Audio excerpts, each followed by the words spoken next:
Sunny Saturday nights at Gena. You can't quite beat it.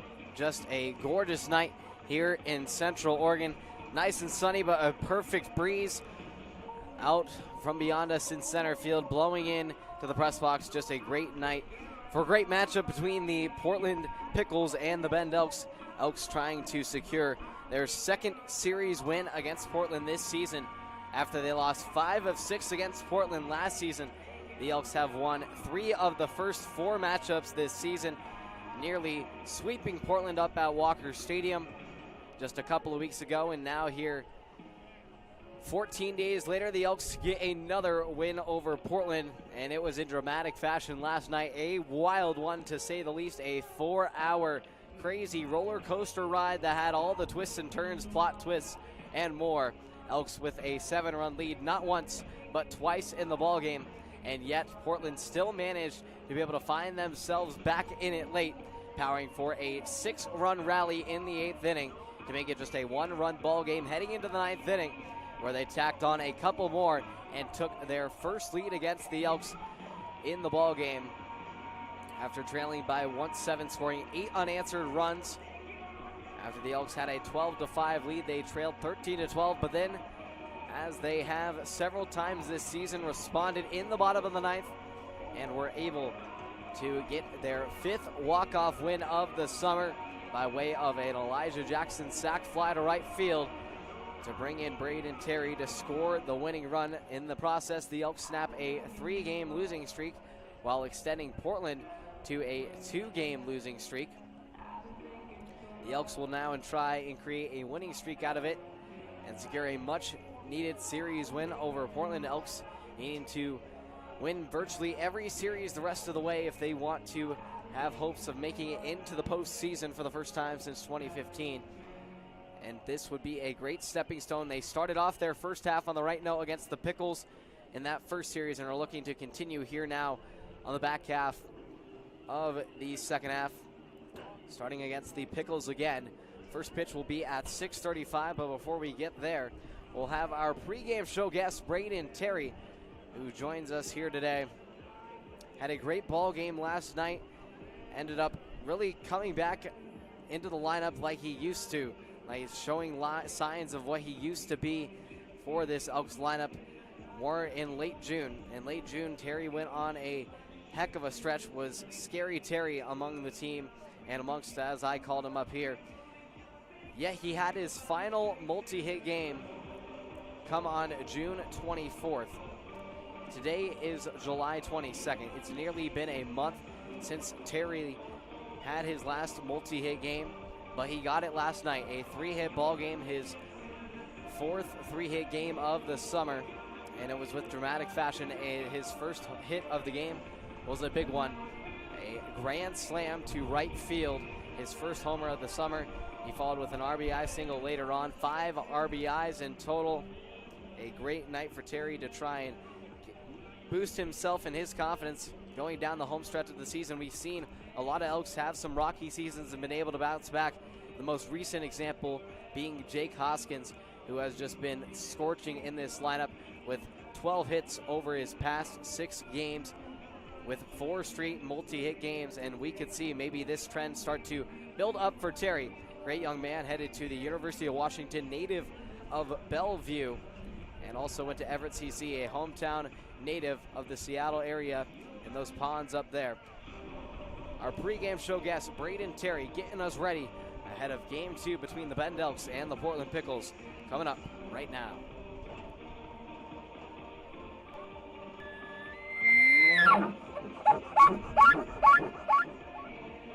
Hi there, everybody. Welcome back to another edition of Elk Calls here outside of Vince Guenna Stadium ahead of the Bend Elks and Portland Pickles Game 2 matchup. Elks trying to secure their second straight series win over the Pickles. Last night, Braden Terry having a great ball game, having 3 hits, a grand slam over that right field fence. How did that feel to launch your first home run of the season?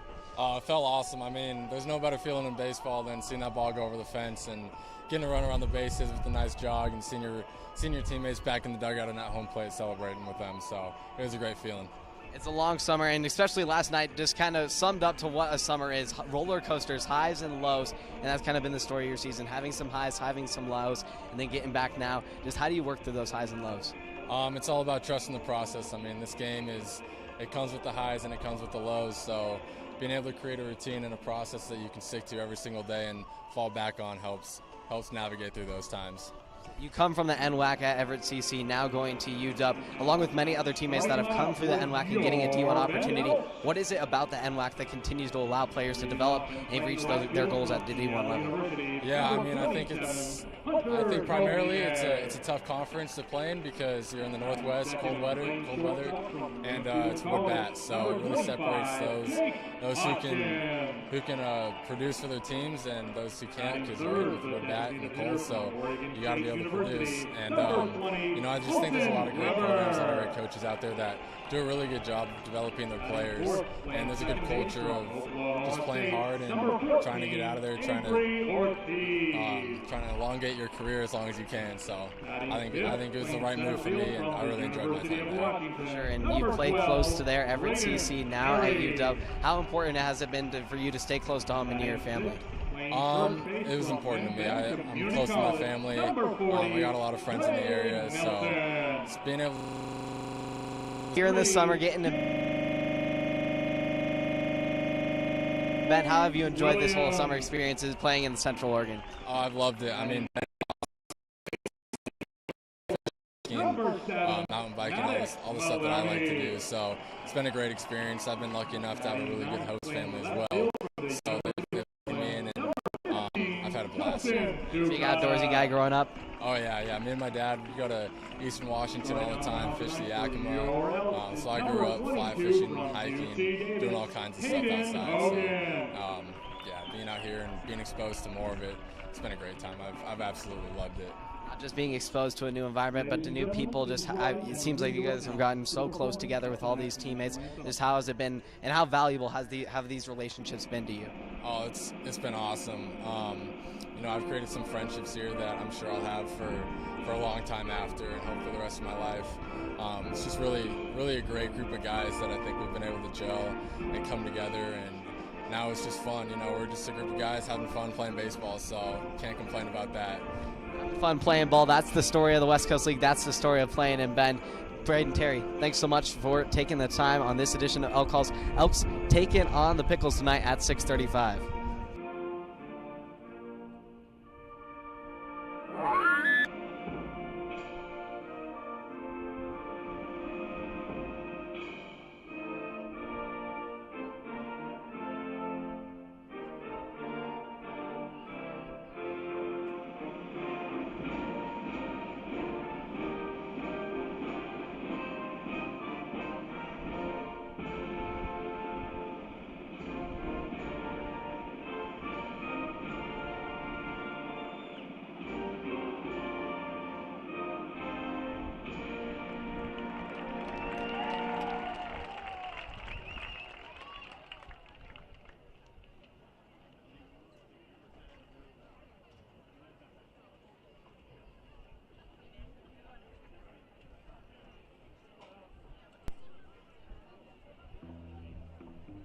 Braden Terry, our pregame show guest, a great young man, good head on his shoulders, and a great talker too.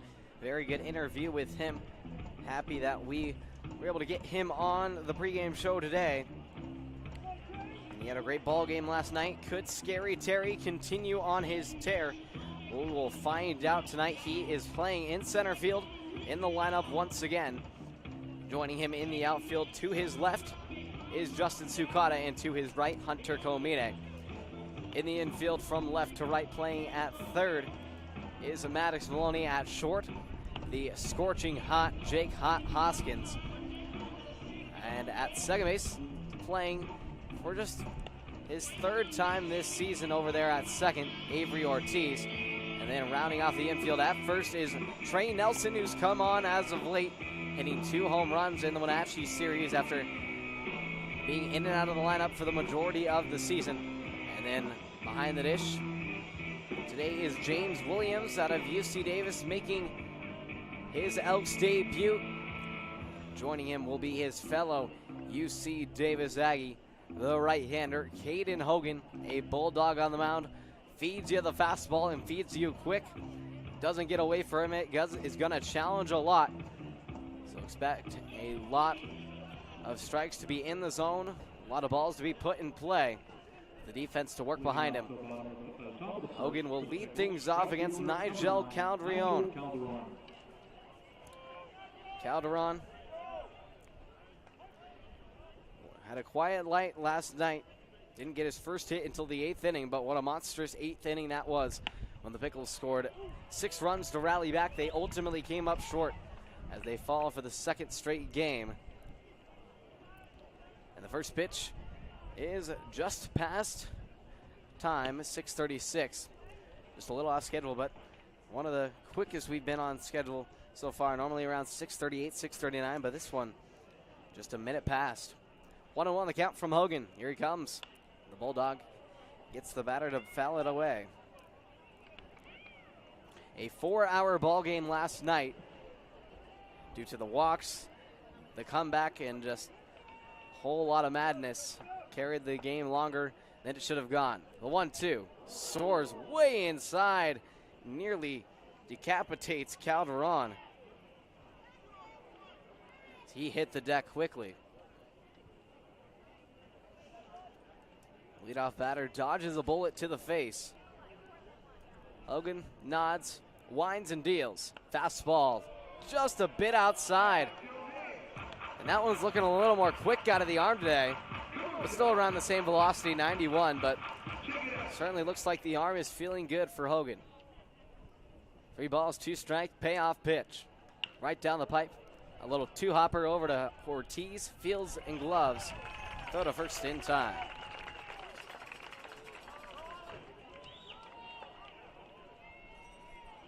That'll bring up Alejandro Garza. Now batting for Colton. Shortstop batting in this order for the Pickles, who are currently just ahead of the Elks in the overall standings, but the Elks have the advantage in the second half. A first pitch swing, and it's flied into right by Garza. Coming in to make the catch is Comine on a hop for out number 2. Now batting for the Pickles. Dalton Mayshore will step up to the plate. Mayshore out of St. Mary's College, playing in the Big West, joined by Gonzaga, along with UC Davis in that conference as well. This one's nipped on the outside edge for a strike. Ended up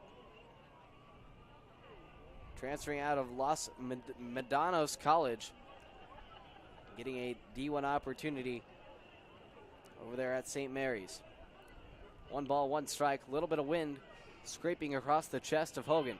He deals with his hair blowing behind him, and he fields it on a skip. It's off the foot of Mayshore.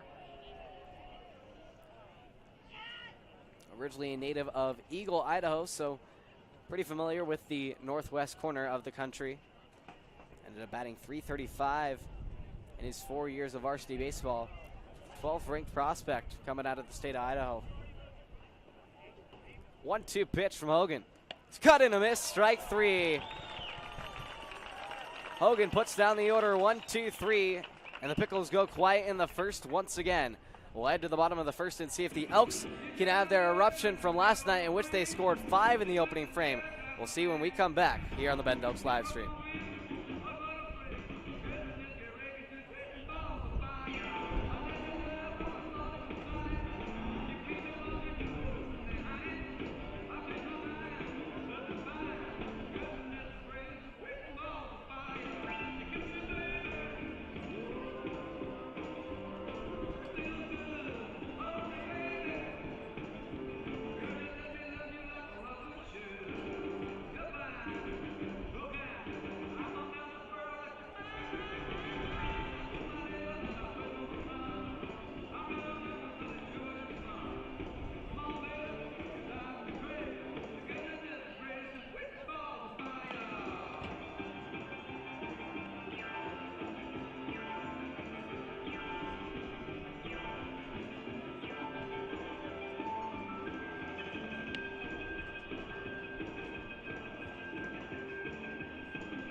welcome you back inside Vince Scanna Stadium, bottom of the first inning.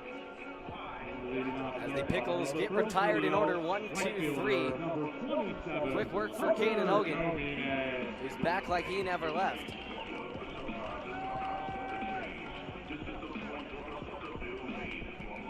Leading things off will be Hunter Comine. Came off the bench last night and was able to get the Elks the tying run in the bottom of the ninth inning on a clutch RBI walk. Pickles hoping, similar to the Elks, to not have as many walks as last night. Pickles walking 12 in last night's affair. We'll start things off with Jared Villalobos, who has pitched against the Elks earlier this summer as well, back when they were up at Walker Stadium. A name definitely rings a bell. He went 2 2/3 in relief on Sunday in that series finale up there in the City of Roses. Comine grounds out on a little dribbler up along third base. And now the hottest bat in this Elks lineup, Jake Hoskins, you know his name, comes to the plate. He has worked his way up through the lineup from the bottom to the top. Now here hitting second in the power hit spot. With 12 hits over his past 6 games, 4 straight games with multiple hits. Has just been absolutely incredible since that breakout performance against the Cowlitz Black Bears when he had his first 3-hit game of the summer and just his second of the summer with multiple hits. Now he's had 4 in a row. He bumps back and a dodge is out of the way from Villalobos, who falls behind 3-0 to Hoskins. Looking to work himself aboard on a free pass. 3-0 offering. That one's right down Broadway. 3-1 count to Hoskins out of Linfield University. Hitters count, not in a deal, the 3-1. That one cuts back across the inside black, and we're full. Hoskins takes a couple he doesn't like, now we'll have to battle up. As Rose through the batting rakes like nobody's business, batting .265 now. Payoff pitch. That one misses down. Villalobos makes it interesting in the at-bat, but lets Hoskins get away. First walk of the game for Portland. Not the way you want to start off with a free pass against the Elks' best hitter, but then again, they dodged the bullet of Hoskins potentially driving one into the alleyway and hustling out a double. They'll now welcome Wilson Weber. Coming to the Elks now, making his Elks debut here in 2023. This one spiked in the turf in front of the plate. Losing his mask while trying to retrieve it is Blake Hiraki, who picks it up. Wilson Weber out of the Oregon State University. One of 3 Beavers on this Elks roster, Ruben Cedillo and Kellen Oakes also joining him. The 1-0 is popped up on a high sky fly ball into right field. Traveling back to the warning track and making the catch is Nigel Calderon to make the play. Second out of the inning for Bend. It brings their cleanup man to the plate. Avery Ortiz is back in the box. Surprisingly, Ortiz has not seen much action since he had a breakout series against against the Port Angeles Lefties. First pitch from Villalobos is driven high into left field. Trying to find it is Pierce. He goes all the way into the corner, and he doesn't make the catch. It's a fair ball.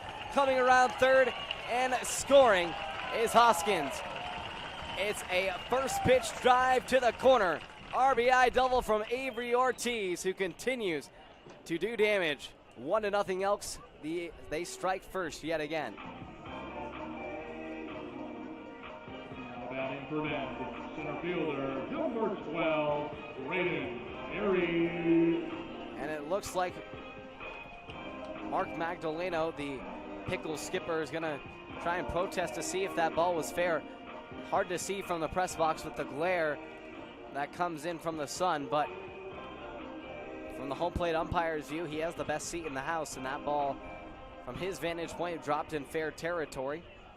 And it looks like the call will stand. An RBI double from Avery Ortiz, working his way back into the lineup for the first time since the series finale at Port Angeles, and is back to his business as he was against the lefties. Lefty on lefty here, speaking of which, as Braden Terry takes this one at the knees for a strike. Terry with a grand slam in the first inning yesterday, giving the Elks a monsterful 5-0 lead, but this Pickles team can rally, and the Elks bullpen looking to perform much better than last night and not allow the Pickles to get back into the game. The 0-1 skirts its way just a bit inside as Terry steps off and resets himself. But that is Ortiz, sitting out for these past 4 games, but worked back into the lineup now and did not miss a beat. First pitch he saw, let it ride, touched them all. 1-1 drops below the knees. As Terry is ahead 2-1. The on-deck hitter, Trey Nelson, also with 2 home runs on the season, coming most recently, both of them against the Wenatchee Apple Sox. His only 2 extra base hits. This is a 2-1 bender that lands at the belt of Terry. Count's notched at 2. Deuces up, 1 away, runner at second. 1-0 Elks lead in the bottom of the first. Back-to-back games in which they have scored runs in the first inning. The 2-2 is lifted into left field, trying to charge on it and make a play. Pierce is there for the final out of the inning. Yet the Elks do get one on an 2-out double by Avery Ortiz to bring home Jake Hoskins as they claim the early lead yet again. We'll head to the second 1-0 Bend here on the Bend Elks live stream.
Leading off the top of the second for the Pickles, left fielder number 44, Jesse Pierce.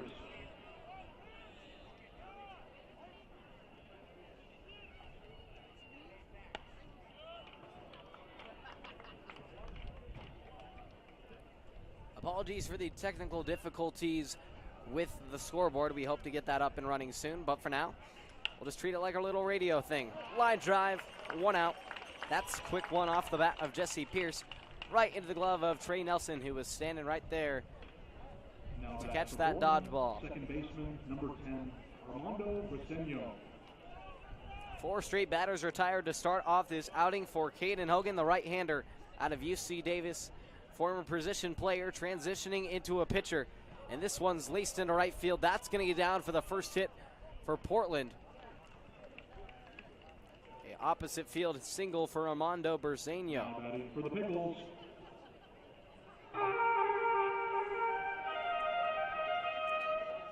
And that'll bring up the K-man tonight, and Evan Cloyd. If he strikes out, drop domestic beers and sodas. First baseman for the Pickles, being the designated K-man. Excuse me. Last night's K-man was Jackson Jaha. The Elks got him twice swinging. We'll see if Hogan can replicate the success. He drops the first pitch down on another fastball.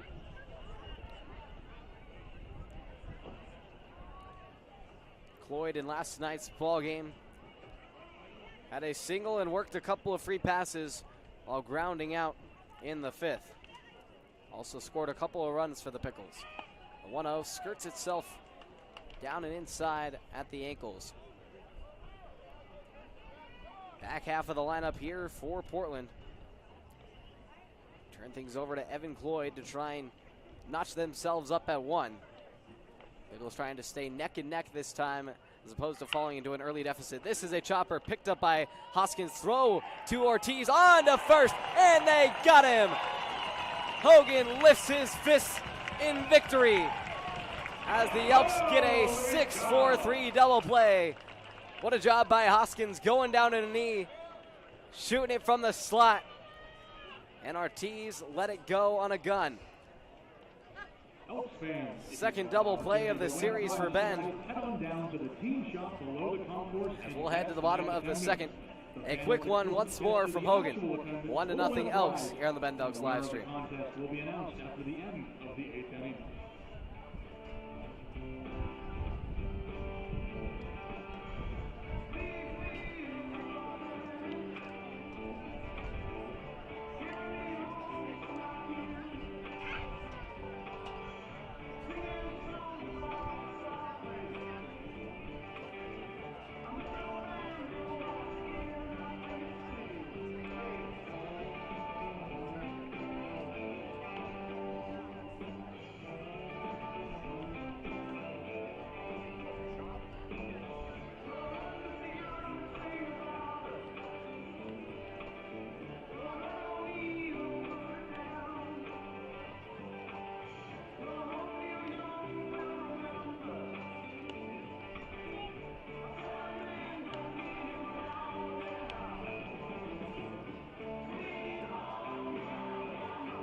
Bottom of the second inning here inside Vince Skennis Stadium.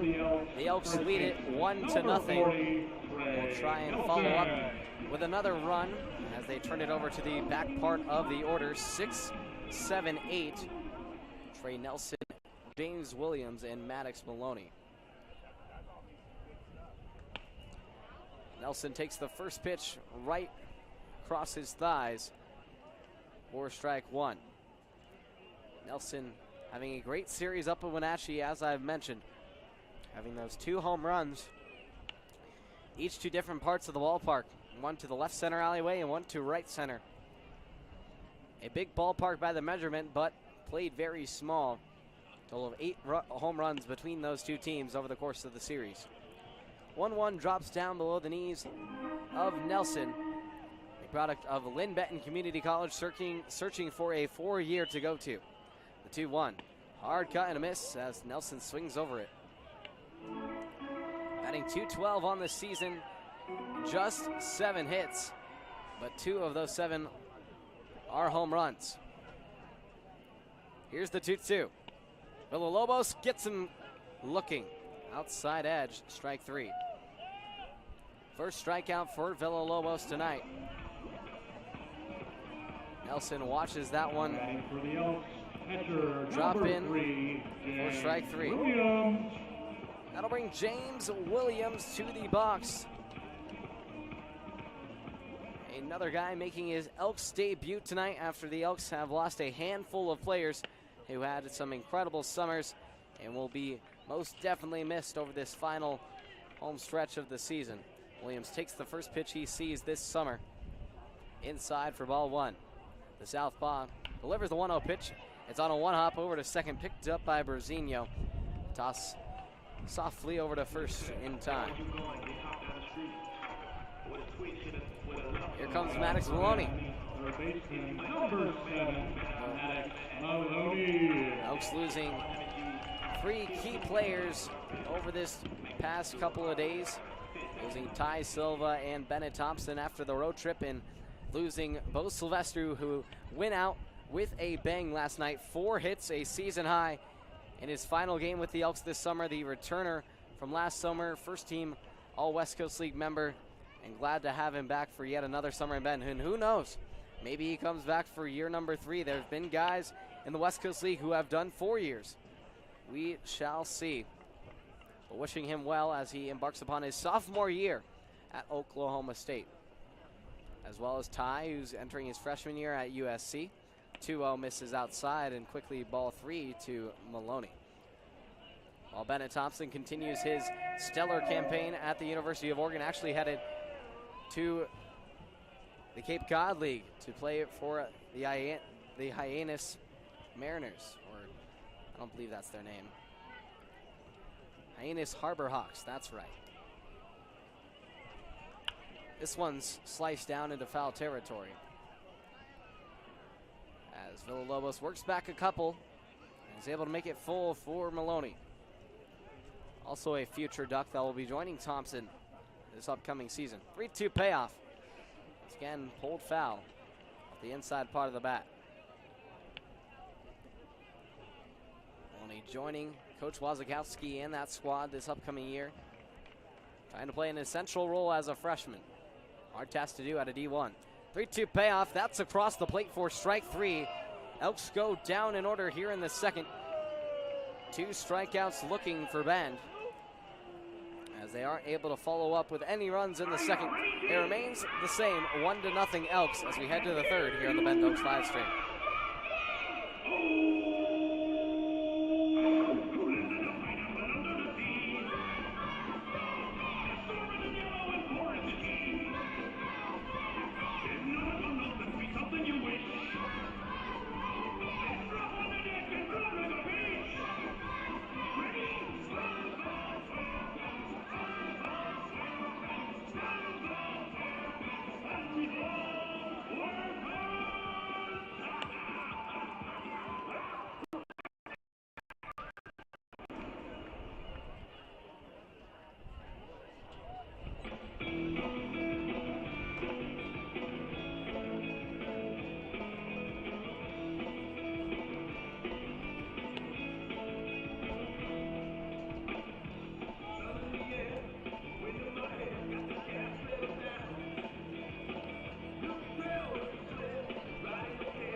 Top of the third inning here at Vince Scannis Stadium. A 1-0 lead for the Elks. A little low scoring ball game so far. Hogan continues to work on the mound in a bit of a duel with Jared Villalobos through the first 2. The Elks do scrape across 1 against Villalobos with 2 outs in the opening frame on a RBI double by Avery Ortiz. This one's through the wickets of Hogan, who sits on his bum. Throw across by Ortiz in desperation effort. And nothing that Hogan could do there. He cracks a smile, gets the ball back, and will go back to work as it's an infield single to start off the frame for Jackson Jaha. Second hit of the game for the Pickles. Number 16, Tyler Sampato. Good effort by Hogan, who actually was a former shortstop at the Division I level, playing at Long Beach State before he switched over onto the mound. Most recently now back in the Big West Conference at UC Davis. He fires a fastball that misses outside for ball 1 to Tyler Stancato. 7-8-9 bottom of the order for Pickles. 1-0. Stancato takes it just a bit off the plate. And Hogan gets to work with a familiar battery mate who knows his stuff in James Williams, the 5'7", incoming senior at UC Davis, working with Hogan this past spring for the Aggies.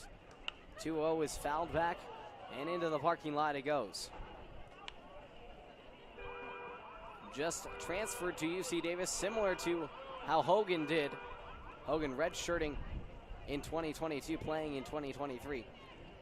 But both transferring in there for the 2022 season after previous stints at a couple of schools. This 2-1 is fouled away and evens the count at 2 apiece. 1-0 Bend, top of the third.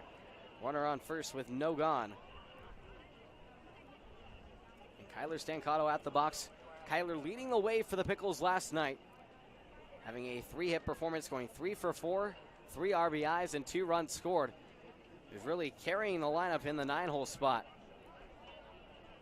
Now hitting in the 8-hole spot. 2-2. This is another trouble.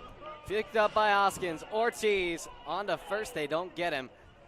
Stancato a bit quicker than that of Evan Cloyd, but the Elks with a similar ground ball that could have had them their second 6-4-3 ending double play, but they aren't able to quite get it there. Hoskins, once again, it was just like pretty much deja vu right there. Going down to a knee once more, throwing it to second, but they don't quite turn it around. They do get the lead runner in Jaha, though, for the first out of the inning. Stancato reaches on a fielder's choice, and Blake Hiraki will step in. The 9-hole hitter loops one into center field for a base knock. And Terry picks it up. The Pickles are on the Elks early as far as the hits go. They only managed 2 hits through the first 5 innings yesterday against the Elks ace in future Oregon State Beaver, Kellen Oaks. And Hogan, similar, having that sort of dominance, but kind of got rocked up in his last outing, didn't have his typical stuff, as he ended up having his start come to a close early with just 3 innings in his last appearance, giving up 3 earned runs, 7 runs in total. Both season high, also a season high 9 hits with no walks and 2 strikeouts. It really teed up. Runners at first and second. Bit of a jam here for Hogan to work with. It's sliced off over the head of the first base dugout where the Elks call home. The Pickles have turned the lineup over back to Nigel Calderon, who grounded out to second to lead off the game. Sticks across the board. 1-0 Bend. A drag bunt attempt. Hogan trying to chase after it. He isn't able to get there. Almost a costly sneaky hit tried by Calderon. He was able to lay down a pretty good sac bunt in his final at bat last night to set up what could have potentially been the winning run for the Pickles, but weren't able to shut it down defensively in the bottom of the 9th. Claiming their first lead of the game after a hard come from behind win. Let it get away from him in the end. Walking 3 Elks in the bottom of the 9th. 1-2 offering from Hogan. Slider just misses a bit outside. Great pitch from Hogan on that 2-strike offering. Couldn't have fed it in any better spot. 2 balls, 2 strikes, 1 away. Hogan readies on the rubber. Cross body he goes. Sets the sights, dials the target, and this one's blooped into shallow right. Trying to dive after his Avery Ortiz. He lays it all out there. It gets down in the outfield grass for a base hit. Runners will hold their places at just 90 is all they will take. Great effort from Ortiz trying to get the glove out there. And now the Pickles have loaded the sacks for their 2-hole hitter in Alejandro Garza.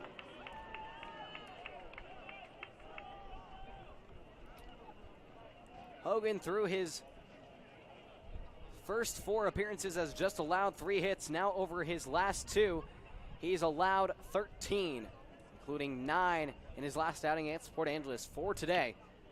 A little dribbler over in front of the Pickles dugout. The first pitch swing from Garza, who popped out to right in his last at-bat.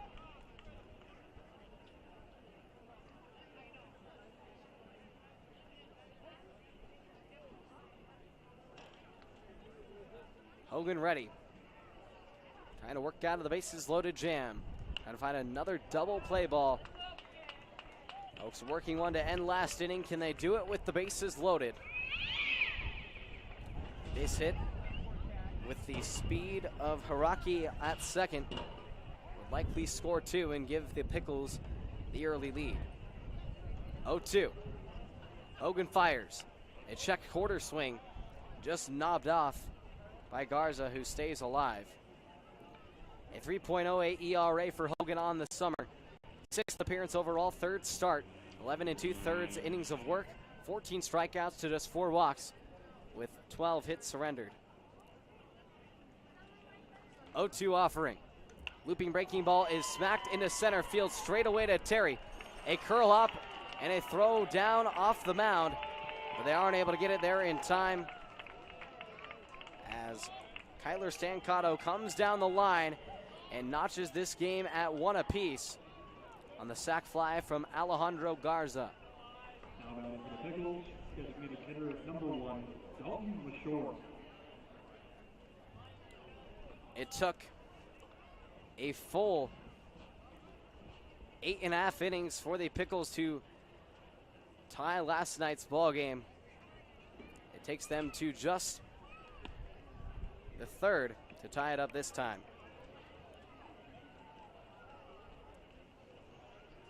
Looking to add more. Third base now clear. Runners at first and second for Dalton Mayshore. Struck out in his last at bat. The 1-0 misses up. Mayshore, as I mentioned, from St. Mary's College, playing for the Pickles this summer. As he comes from the Bay up into the Northwest.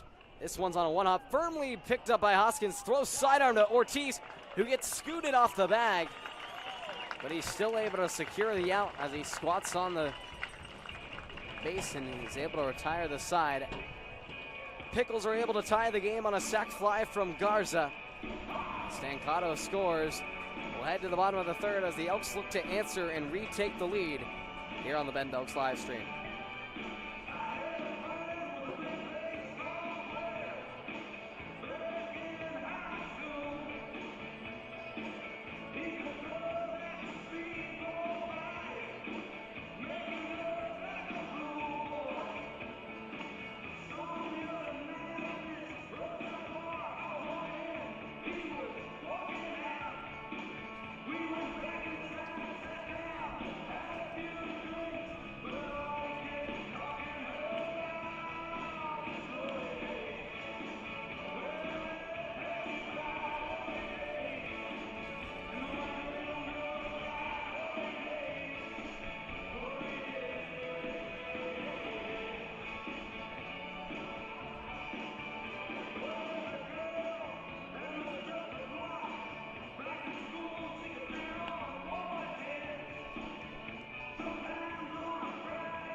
We welcome you back here inside Vince Skenna. All notched up at 1. Much low scoring first 2.5 innings than yesterday's matchup between the Elks and the Pickles. Elks leading it 5-0 over Portland for the first 2.5 yesterday, and they're now just tallied up at 1 apiece. As Justin Sukata takes the first pitch he sees from Jared Villalobos on the inside half for a strike, 0-1. A 1 pitch is slapped into the center field, and it's down for a base hit. Back-to-back games with a knock for Sukata. The Portland Pilot delivers a knock against his college town. Sukata had one of his best series against Portland this season. Most definitely his best series of the season. Ended up having a 3-hit game in game 2 to help the Elks secure a series win. And just played very well in that one. I was coming off a game in which he delivered a walk-off win for Bend in the bottom of the 11th inning in game 2 against Yakima Valley. Even that series. He goes as this ball lands in the dirt. This one's airmailed into center field. Quick backup. Tried by the shortstop Garza. He dived out there to try and keep it in front. He got into center field for Stancato to retrieve. Tsukata steals a bag on the nice read. Seeing that ball down in front of Blake Hiraki. Portland had some issues yesterday with their front line of defense. They allowed 3 runs to score for Bend, 1 on a wild pitch and 2 on pass balls. The runner has looked back in Tsukata as a firm backhanded pick move from Villalobos is able to scavenge that one and throw it over to first in time to get Hunter Comina.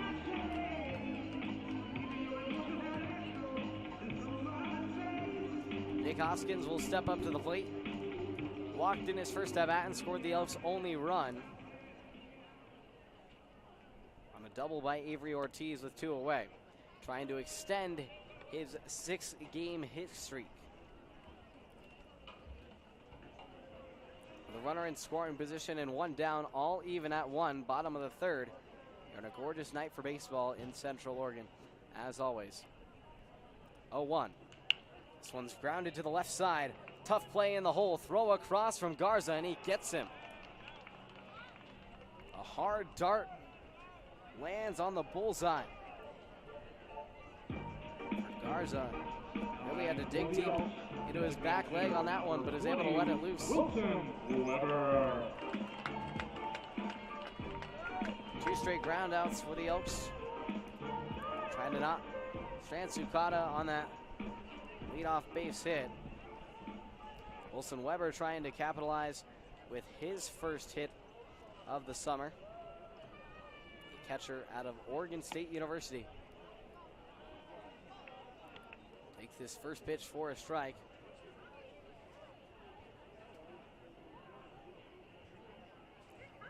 Played in 24 games for the Beavs this past spring, starting in 22 of them. 0-1 offering. This one sliced down the right field line, near the line, but he goes into foul territory and scampers into the Elks bullpen. Batted 198 with 3 doubles, 3 homers, and 16 ribbies. Finished with 5 multi-RBI efforts in his freshman season. Also batted 159 in Pac-12 matchups. All of them starts. Recorded 2 doubles, 2 homers, and 9 ribbies.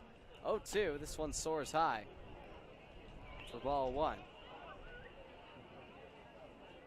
Played in just 1 game his freshman year as a true freshman in 2022 versus UCLA. Went 0 for 2. So finding his way, increasing role in year 2, hoping to have a bigger impact in year 3. This one's skipped down the right field line, and that's getting it down for a base hit. Tsukata's coming around third, no throw from right. And it's the first hit of the summer for Wilson Weber. An RBI single to give the Elks the lead once again, 2-1 Bend. Another 2-out single for the Elks. Now batting for the Elks, second baseman, number 14, Avery Ortiz.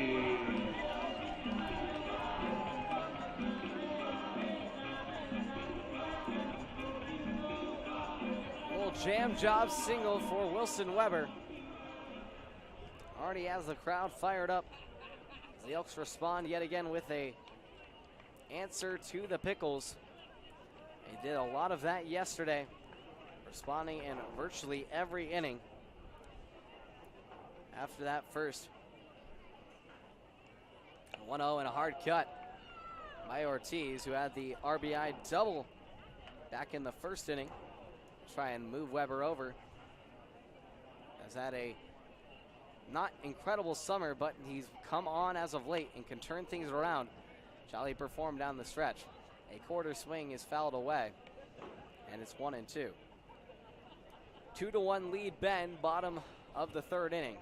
1 ball, 2 strikes, 2 away, 1 on. A 2-out RBI single by the Oregon State Beaver. 1-2. That one dives in the dirt for ball 2. Weber also playing at Sam Barlow High School up in Gresham. Native of the Portland suburbs. 2-2 dives down. For ball 3, we're full. Had his junior season taken away due to the COVID-19 pandemic.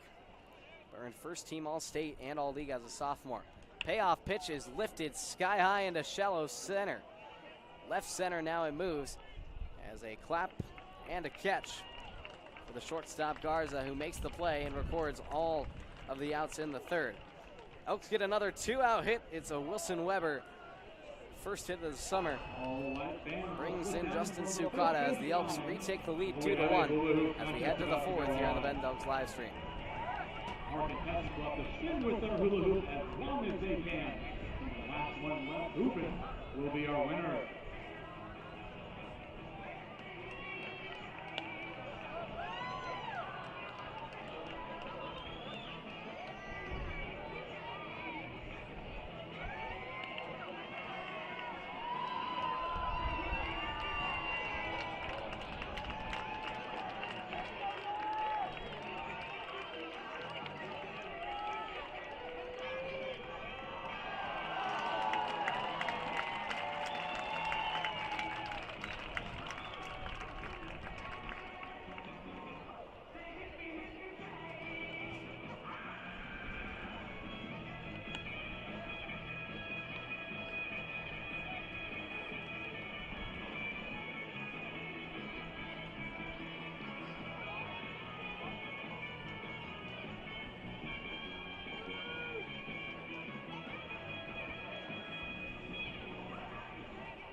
Leading off the top of the fourth for the Pickles, left fielder number 44, Jesse Pierce.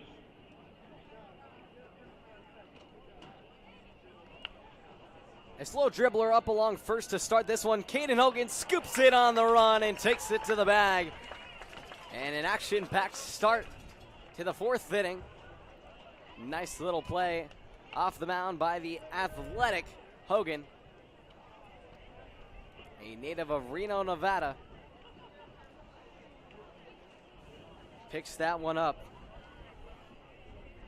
Former shortstop, as I've mentioned, transitioned after a season-ending injury. Had to recover from it his first year at UC Davis. Even gotten bumped down to JUCO level, playing at Sierra College after he started his career at Long Beach State. Has worked himself back to the D1 scene and here in the WCL, trying to keep it going. The 0-1 dives outside, 1-1 the count. A 2-1 lead for Bend as we begin the fourth. With the middle of the order up for the Pickles, had the first batter retired in Jesse Pierce. Now it's Armando Bersenio who fouls this one back. 4 strike 2.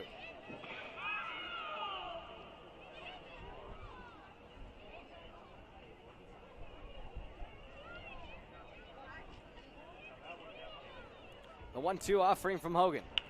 Grounder over to second. Picked up by Ortiz. Throw to first. Easily in time. Now batting for the Pickles, Evan Cloyd will follow up the K-Man. tonight's K-Man, Evan Cloyd. And although Cloyd did not strike out to satisfy this squad of the Elks fans here tonight, he did give them some other excitement as he grounded out into a 6-4-3 double play.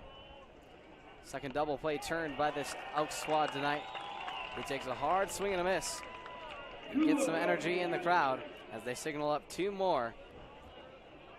Hogan readies and dials another fastball right at the knees for strike 2.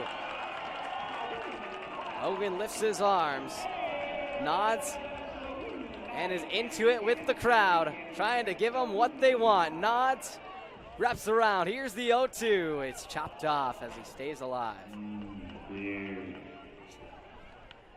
Hogan feeling the energy. He loves it. A guy who thrives off it. Wants to give it to the fans. Man of the people, 0-2. Oh, lands it on the back as he hits the batter. He's frustrated with himself. He wanted to help out the fans. I know he's certainly bummed with that. And certainly Cloyd didn't like it either. He has to wear one to the back of his jersey. First hit batter, first free pass in general for Hogan. Not been a whole lot of free passes here early from either side. Just one walk for Villalobos and just that lone hit batter from Hogan now. Fires another first pitch heater. And 90 on the dial consistently in the low 90s. Also has a complement of a slider that he tosses in occasionally. But mainly likes to stick with the fastball. 1-0 at 92, misses up and tight.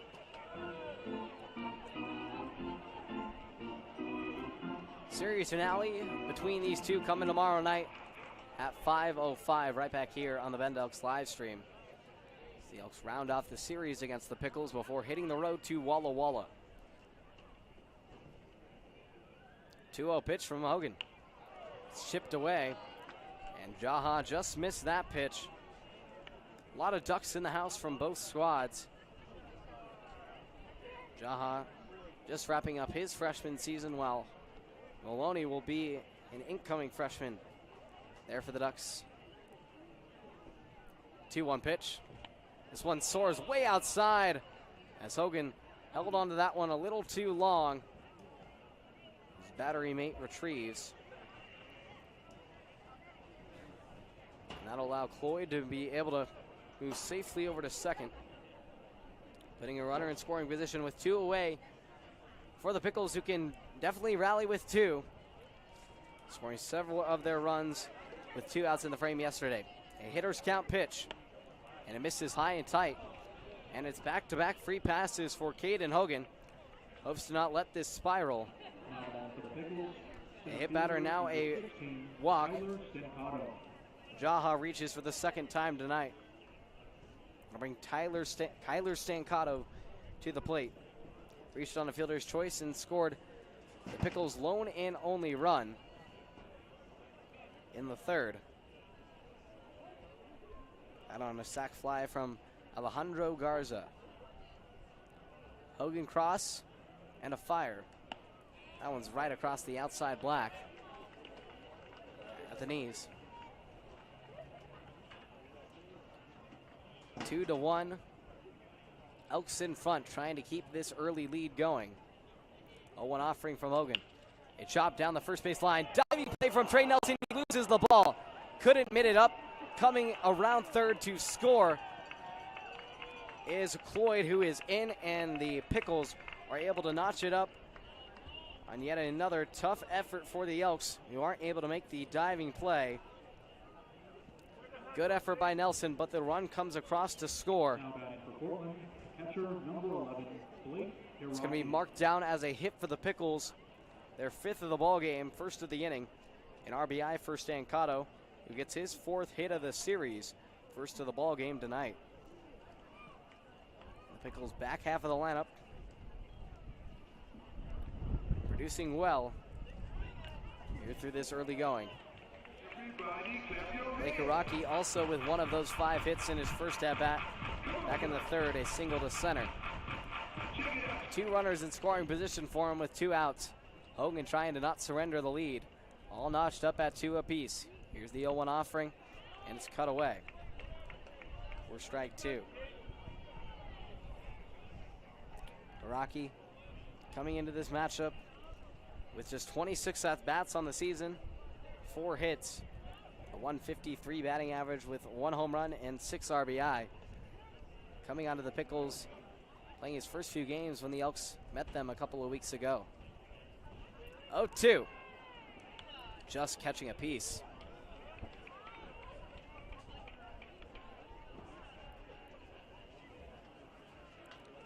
Cloyd coming in to score. Jaha now at third and Stancato at second. Hogan with a long look in. Sets and readies. Another 0-2. Fastball dialed on the outside, but just a bit off the Pentagon.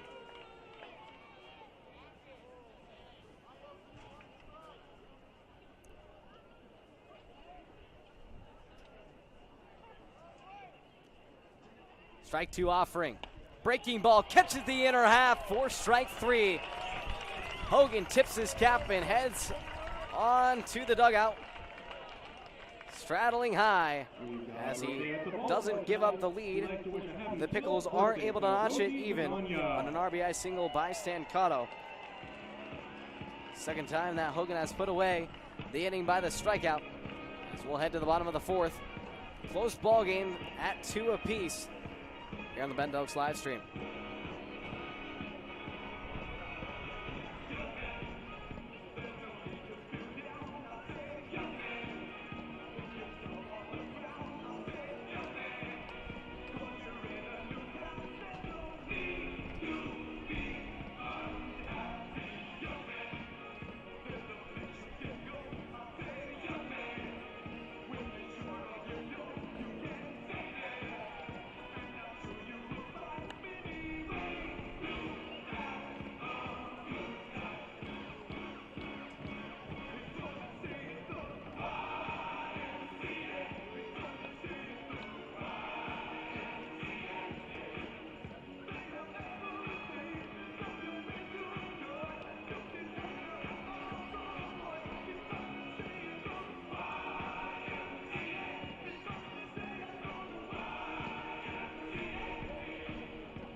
Bottom of the 4th inning here on a great Saturday night.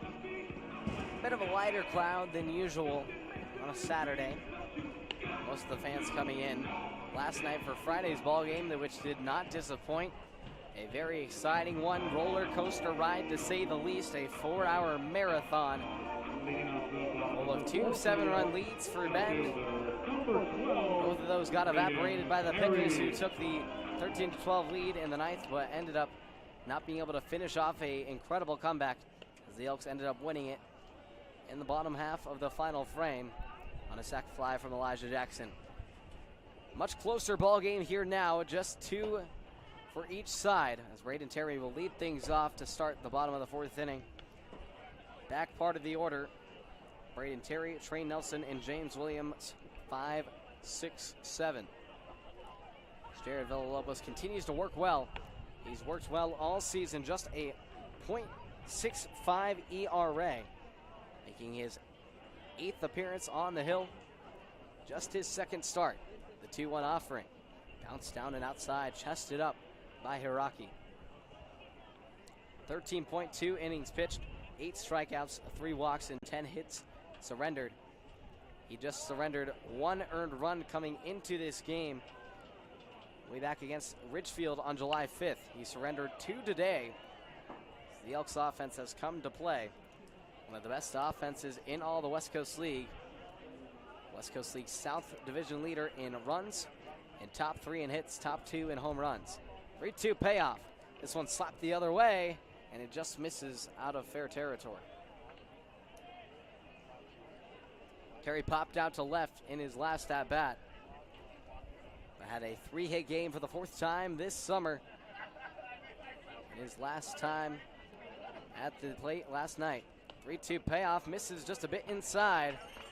And Terry will strut his way down to first, as that is the 2nd walk of the game for Villalobos, who had just walked 3 batters all season. Just missing a couple of those close calls on the outer edge, not getting them to go the Pickles' way. Trey Nelson will step up to the dish. Struck out looking in his last at-bat. One of 2 Elks to succumb to the strikeout in that inning, the other being Maddox Maloney, who awaits in the hole. Villalobos with the 0-1. Dials it down the middle. Swung on and missed by Nelson. He falls behind 0-2. Had a career year at Lynn Benton this past season, hitting .315 with 7 doubles, 2 homers, and leading the team in RBIs with 33.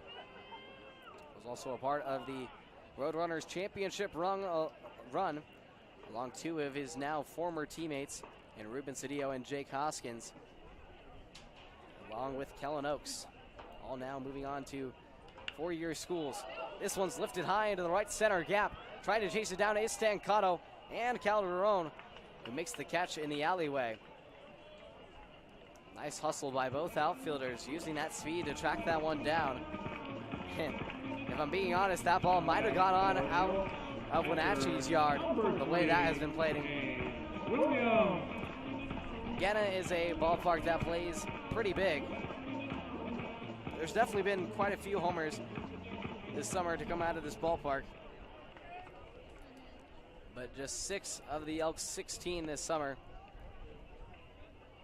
or Elks 17 now with Terry's, have come at Vince-Gena Stadium. The rest of them coming on the road, including 8 over this past 6-game road trip. 1-0 the count to James Williams, grounded out in his first at-bat of the summer with the Elks. Transferred to UC Davis in 2022, and battery mate of Caden Hogan. 2-2, bottom of the 4th. A pick move, but Terry makes a dash for second, and the tag is there, and they get him in time. Terry trying to make a move for second base, but Villalobos was all over it, caught him early as he's cleared off the pads, taking away a runner to work around from Williams and putting the first out of the inning, or the second out of the inning, I beg your pardon, on the board.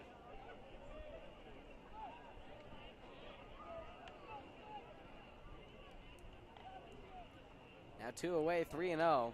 Base is clear for Williams. 3-0 is a soft fly ball served up into left. Moving in to make the catch is Pierce, who's there for out number 3. A good inning once again from Villalobos, who keeps the Pickles even at 2. As we'll head to the 5th. Good close ball game here at Vince-Gena Stadium on the Bend Oaks live stream. Ladies and gentlemen, it is time for the Sun River Kickoff Challenge. Two contestants will each have no opportunity to hit a golf ball close as they can to our club soccer flag. The contestants will each get a free Sun River Bend Oaks hat, and the winner of the contest will get a free round of golf at Sun River Resort. See who wins?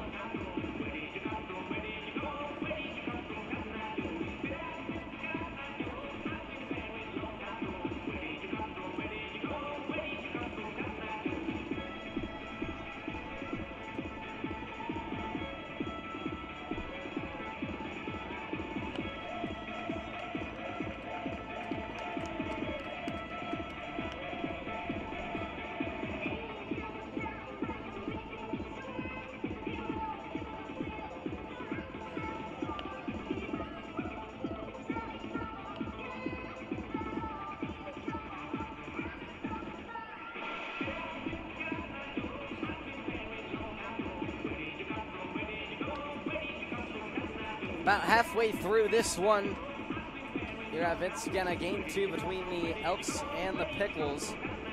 Elks taking the first 3 of 4 in this season series.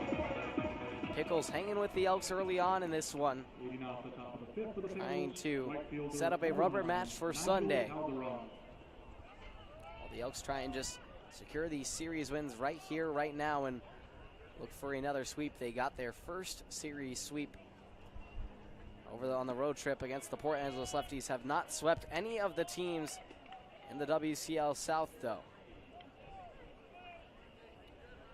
No balls, one strike, as Hogan continues to work ahead. He faces the top part of the Pickles order. A ground ball over to third, picked up by Maloney. Throw on a dart across, right on the money. Calderon grounds out.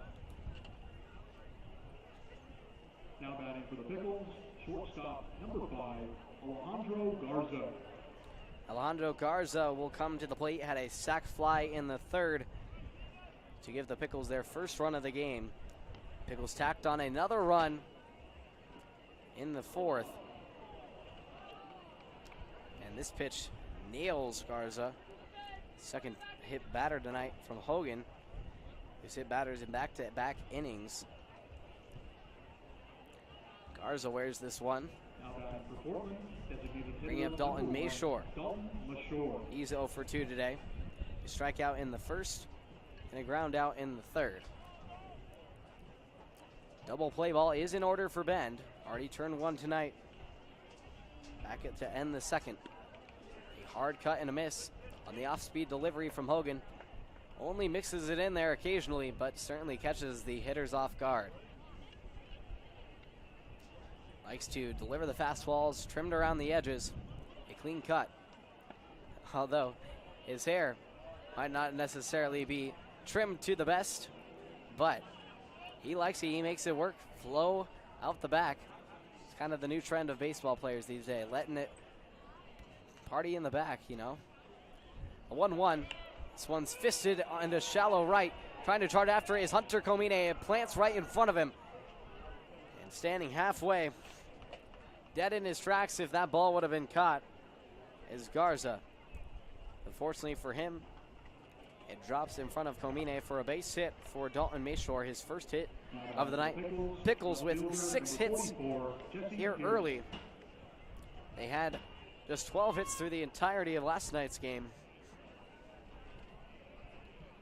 And like I mentioned earlier, just 2 hits for the first 5 innings of yesterday's affair. And this looks like it might be the end of the line for Hogan as Joey Wong comes out to the bump.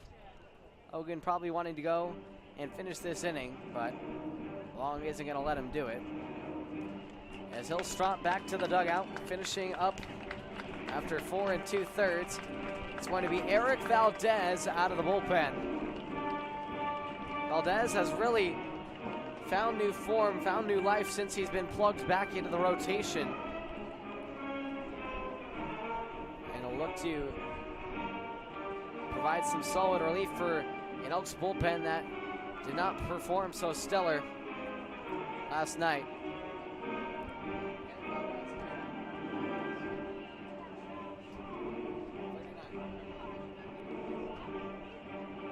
But Elks bullpen last night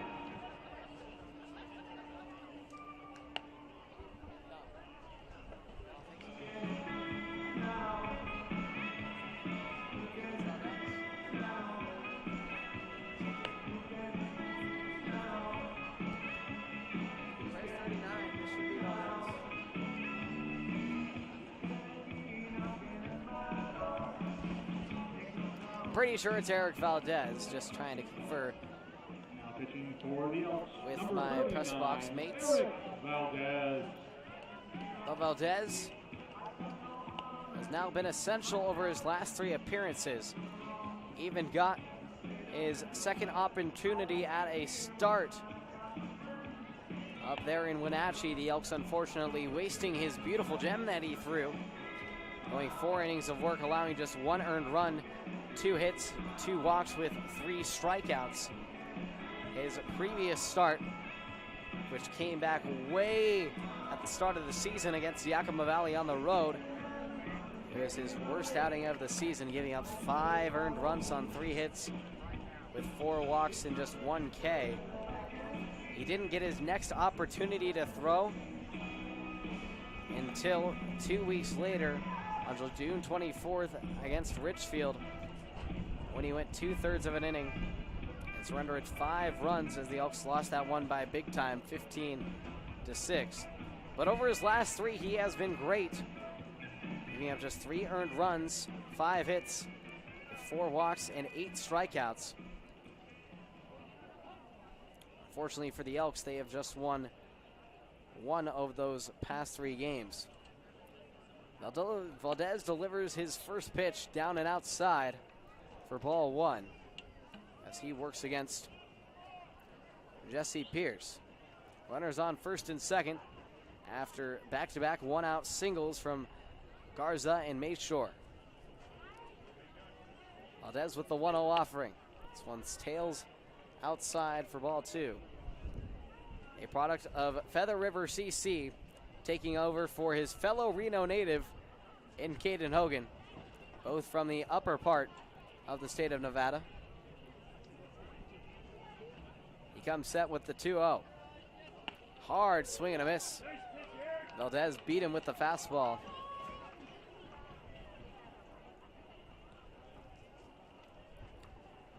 All even at 2 here to start the 5th. Middles playing at their double play depth. Avery Ortiz creeping in. This one tails outside on the slider from Valdez. He drops that one off the table. Speaking of Las Vegas, just recently the Pac-12 Media Days concluded yesterday. Action-packed day full of future hope for many of these teams' schools, specifically the football teams that they probably go and watch and support. 3-1 is chopped off the bottom of the bat.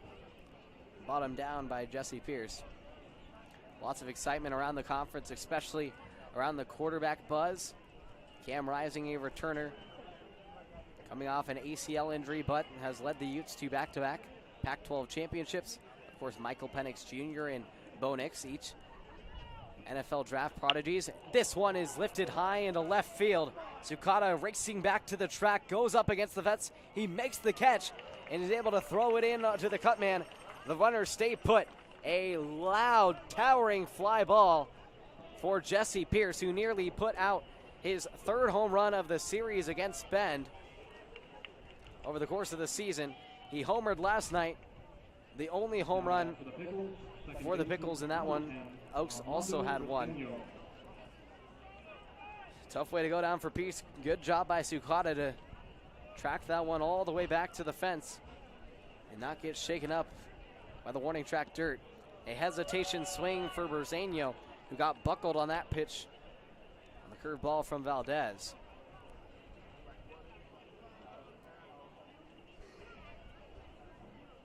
Two away in the inning. 2 on. Runners on first and second.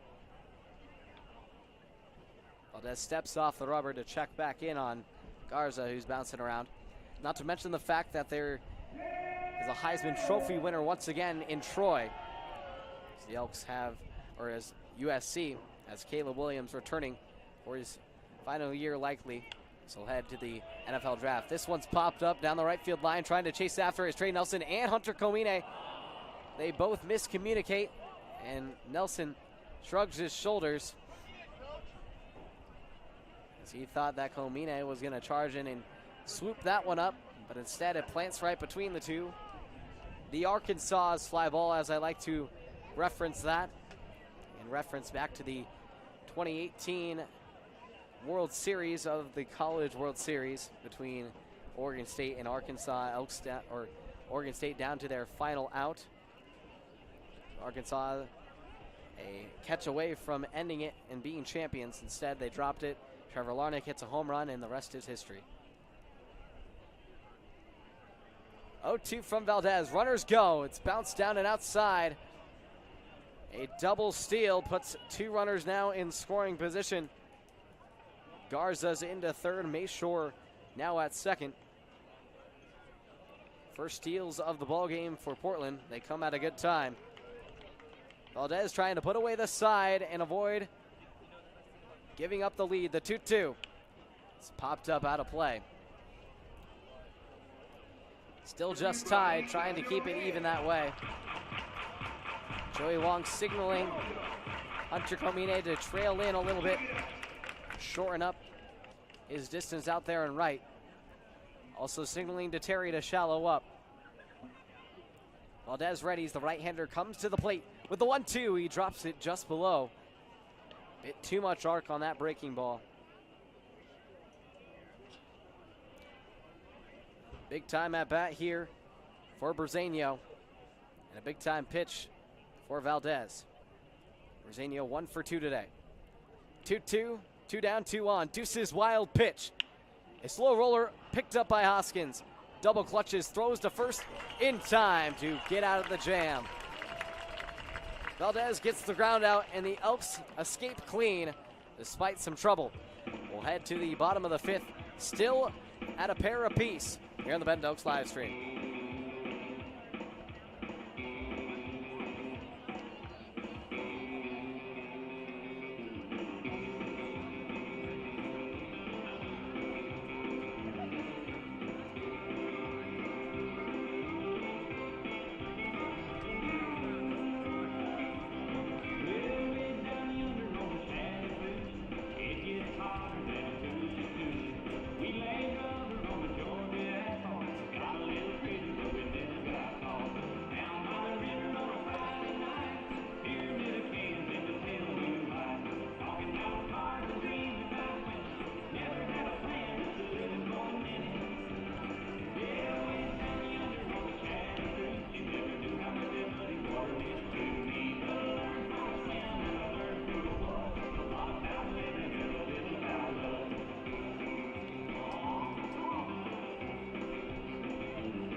Bottom of the 5th inning, all notched up at 2. Here inside Vince Skenna. Elks are able to escape a 2 runners in scoring position jam. As Valdez strands a couple, he's able to get his team back into the dugout. And does nicely in closing out that inning that Caden Hogan opened up. Back to short. Elks will try and counter and take the lead and take advantage of this scoreless frame for the Pickles, who go up with a 0 for the first time since the 2nd. Maloney quickly down 0-2 as Jared Villalobos goes out for his 5th inning of work. The southpaw delivers. This one's well hit into the alleyway in left center. Moving under it to make the catch is Pierce. Good strike off the bat from Maloney, but just got too much under it.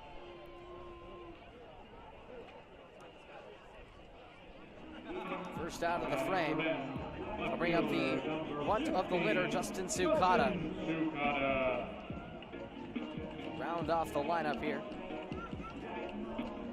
The Elks are just about through the 2nd time in the lineup. This one taken high and tight by Sukata, who had a single in the 2nd, also came around, or a single in the 3rd, pardon me. He came around to score on an RBI single from Wilson Weber, his first hit of the summer. The 1-0 dives down into the plate on the looping curveball. Bit of an eephus pitch from Villalobos at 67 miles an hour. This is a fastball, and Sukata doesn't miss it. Back-to-back base hits for Sukata, who has himself a multi-hit game for the 4th time this summer.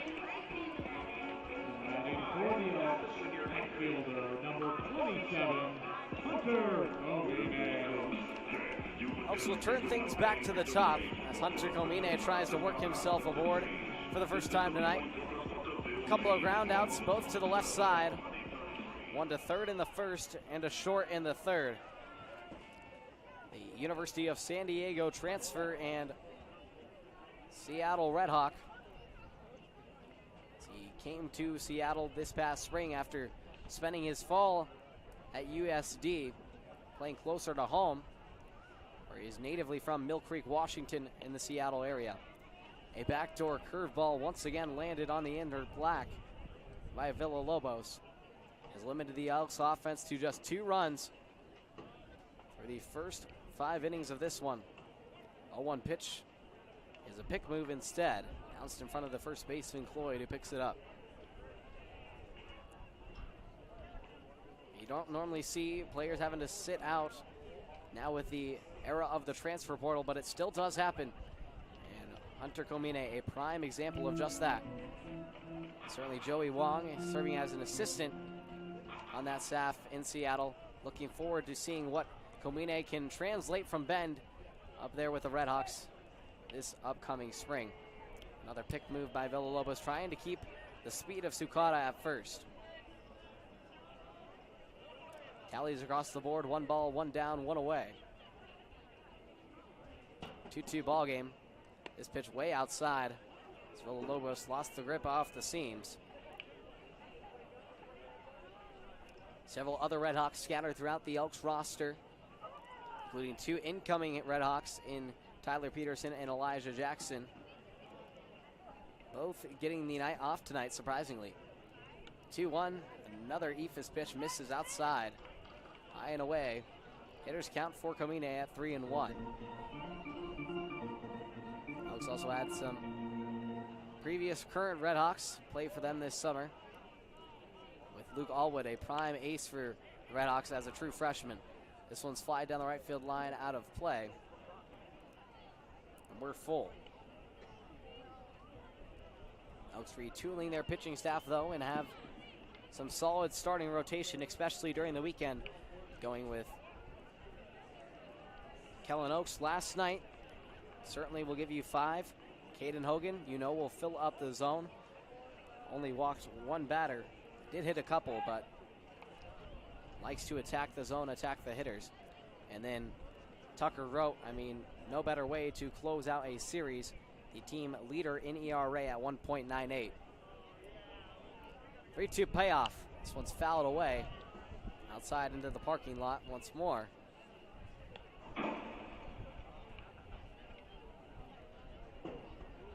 Villalobos surrendering the most earned runs in an outing this season. Had surrendered just 1 earned run coming into this matchup through his previous 7 games appearance. This is just his 2nd start. It's just a .65 astounding ERA. 3-2 payoff once again.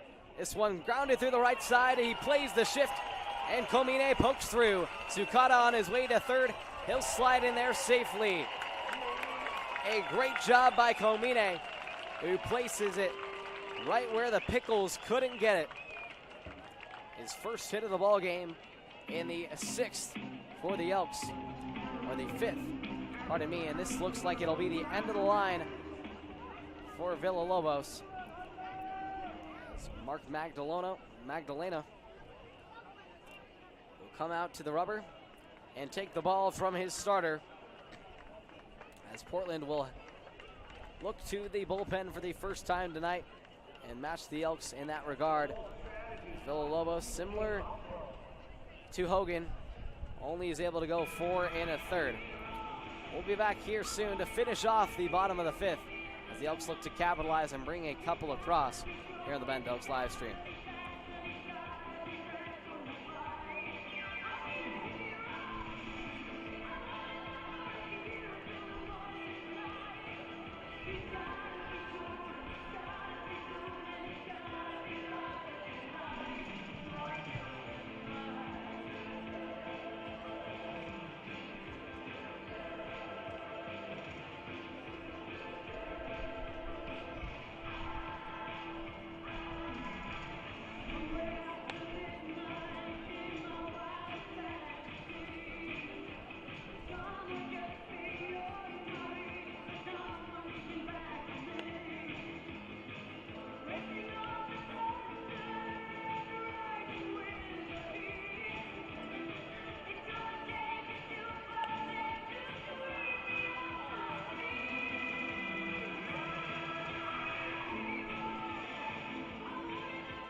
Still here in the bottom of the 5th inning. The Pickles look to Drew Stapleton. No relation as far as I am concerned to Chris Stapleton, the incredible country singer who delivered one of the most, if not the greatest, national anthem I have ever heard this past winter at the Super Bowl in Arizona. Being that I was at Arizona State, got to experience that whole Super Bowl experience, and it was all over when Chris Stapleton was singing the national anthem. You can hear the fireworks in downtown Phoenix, which is about 25-30 minutes away from Glendale. This one's blooped into right field, and that's a base hit for Jake Hoskins, who's going to bring down Justin Tsukata. And just like that, the Elks take the lead yet again. First pitch against Drew Stapleton, taken into right field by Hoskins, who extends his hit streak to now 7 straight games. Knew he was going to find one. He does. Looping one into the right field grass. Number 20, Wilson Weber. 13th hit over his past 7. With his parents watching on down on the first base concourse. Mom getting it on video, of course. Just a great family that the Hoskins have. Always so supportive. And supportive of the broadcast. Appreciate that too. Elks back in front by 1. 3-2. As Wilson Weber, as a check swinging, comes around. 1-1 the count. A lot of bloop singles for the Elks. Placing it into the wide playing field.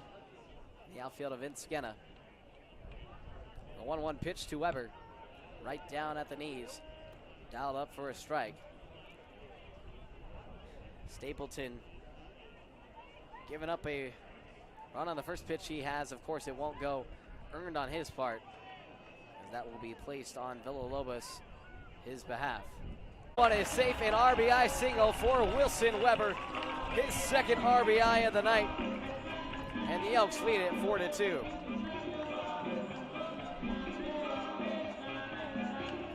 Back-to-back RBI knocks for Ben. Number 14, Avery Ortiz. Looks like that one had a chance to get through to center. Brzezino trying to make the play at second, but just wasn't able to get up in time to get out the speedy Hoskins, who dances at second base. Elks are trying to formulate a rally with 1 out. Led off the inning with a fly out by Maddox Maloney, but have now had 4 straight hits. This is 1-0 chopper down the third base line, and it's a fair ball off the glove of the third baseman. Coming down the line is Hoskins. He scores. Weber takes a hard turnaround third. He puts on the brakes there, and it's 5 straight hits for Bend in the 5th. A 3-spot RBI for Avery Ortiz to make it 5-2 Elks. 12, Raiden Harry.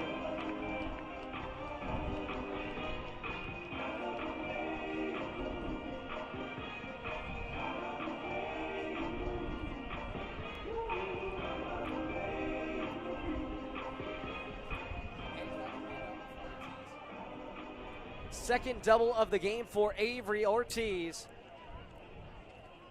as it is a 5-hit, 3-run 5th for the Elks with 1 out. They're starting to find that offensive rhythm, and when they rally hard. Runners at second and third now for Braden Terry, who takes a hard swing and a miss. Missed that one just outside of his bat length. 0-1 the count.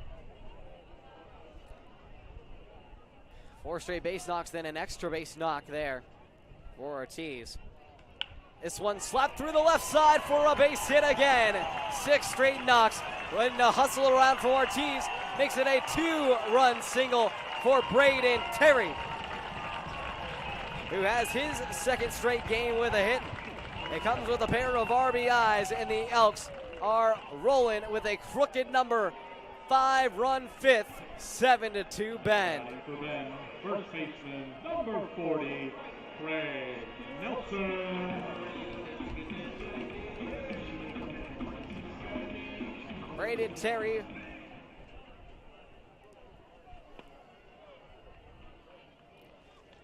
with back-to-back hits on the night. 6 hits in the frame, 6 straight after that leadoff out by Maddox Maloney. It's the 3rd straight game with a hit for Terry, and that is his 7th RBI of the series. This one's taken down by Trey Nelson. Just 2 batters left for Bend to go through their lineup here in the 5th. Total of 5 runs coming around to score. Terry the only one left on the paths, and they've been vacuumed up. It's going to be a walk here for Nelson, who gets himself on a free pass. First time he has reached tonight.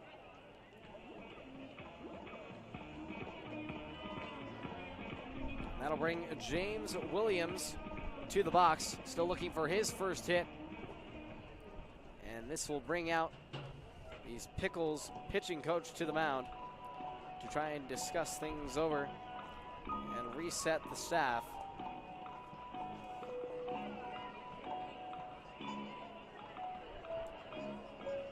Been a rough rain from Drew Stapleton out of the bullpen. It was pretty much the opposite last night for Portland, who, unlike the Elks, actually had solid bullpen play to make up for their rough start from Murphy Geinger, who got banged up quite a bit in his start. The Elks bullpen surrendered 13 earned runs, or excuse me, 12 runs, while the Pickles gave up just 6 from the bullpen side. Now instead, it's the bullpen at fault for Portland this time. Still just 1 out, a 7-2 lead for Bend, up by 5 runs, but has got to keep their heads in the ballgame, as we all know what happened last night, them creeping their way back into it. Try and put them away here early in the ballgame and not let them get back into it. 7-2, and a pitch along the outer stripe for strike 1 to Williams. 0 for 2 in his Elks debut so far. Still looking for his first hit of the summer. One of just 3 players in this Elks lineup to not record a hit tonight. The 1-1 drops outside for ball 2. Joining Trey Nelson and Maddox Maloney in that category.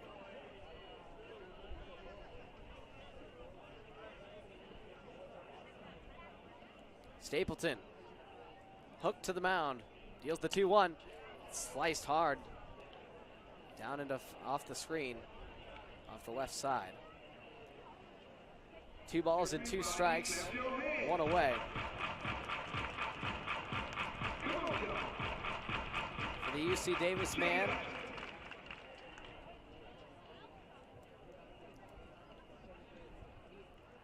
The Deuce's pitch. Cut and a miss, strike 3. So after a string of 6 straight hits and 7 straight batters, it took them the entire order to get their second out. But the Pickles finally do. 3rd strikeout of the game for Portland, and the first for Stapleton. Maloney led off the inning with a fly out to deep left. He slaps one out of play now. And then the Elks just went on a tear of hit after hit after hit.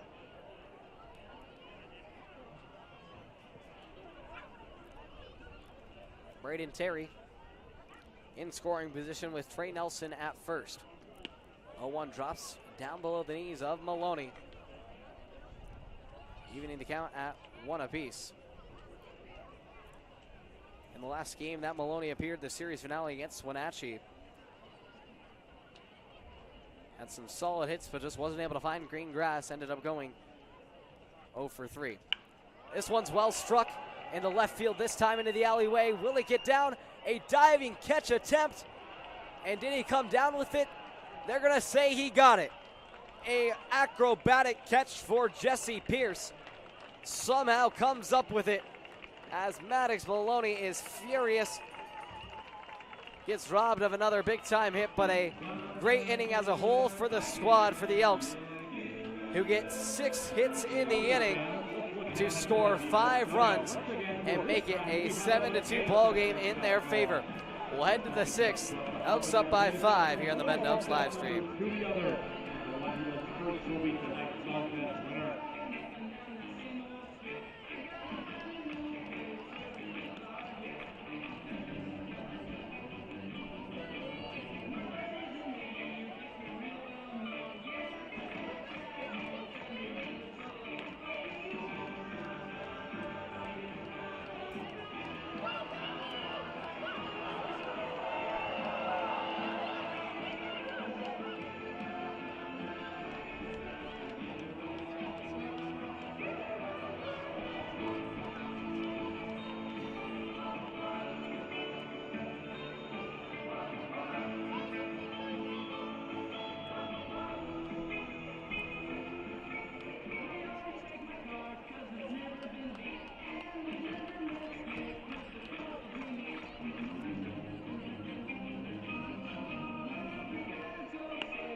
Leading off the inning for the Pickles.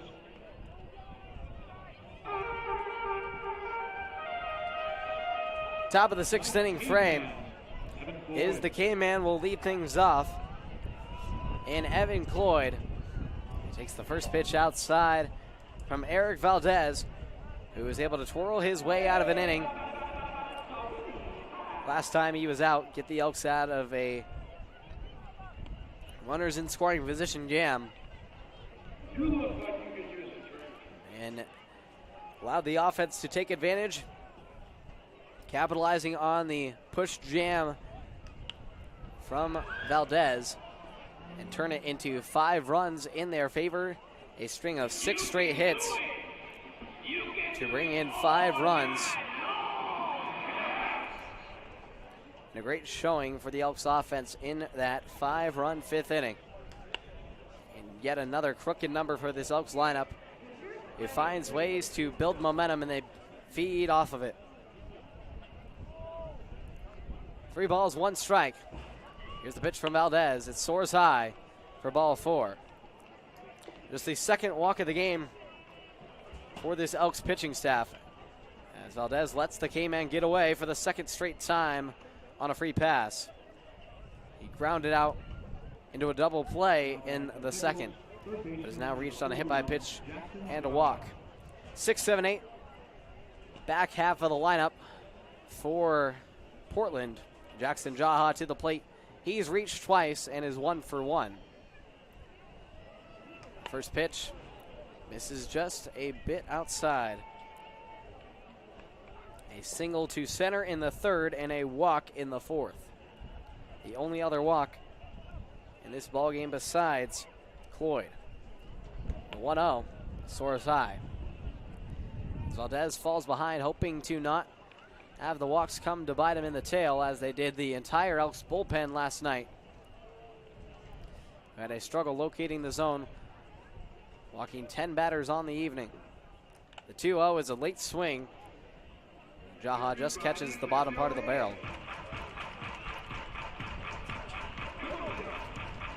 And not quite sure, but it looks like there has been a substitution between the Elks battery mates. I think it is Justin Sukata now behind the plate, taking over for James Williams, as Sukata doesn't normally wear an arm sleeve. That is the person standing out in left. It could be Ruben Cedillo, but I doubt it. He's been dealing with an injury. Oh, they just switched, so Williams is now in left. That makes sense. An odd switch, don't normally see that throughout a game, catcher switching with left fielder, but The Elks have some utility guys, and they'll take advantage of it. As Williams moves to left, gets a break from the squat. Sakata sets up for Valdez, who's going to try and deliver the 2-2. This one's shallow fly ball into right. Caught on a charge by Komine. First out of the frame. And the first time that Jaha has been put away tonight. Now batting for the Pickles, center fielder, number 16, Tyler Stancato. This brings up Kyler Stancato. An RBI single in the fourth to bring across the Pickles' latest run. Pickles scoring a series high for the season last night with 13 runs. Managed just 2 so far through the first 5 1/3 innings of work. Valdez readies and breathes. Comes down the hill. This one sky high into shallow right center. Moving back and charging in is Avery Ortiz, who hovers under it to make the play. Back-to-back pieces of weak contact worked by Valdez. Number 11, Blake Iraqi.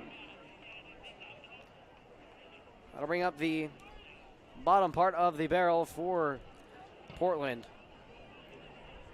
Blake Hiraki, the 9-hole spot. 1 for 2 today with a single in the third. He takes this first pitch high and outside for ball 1.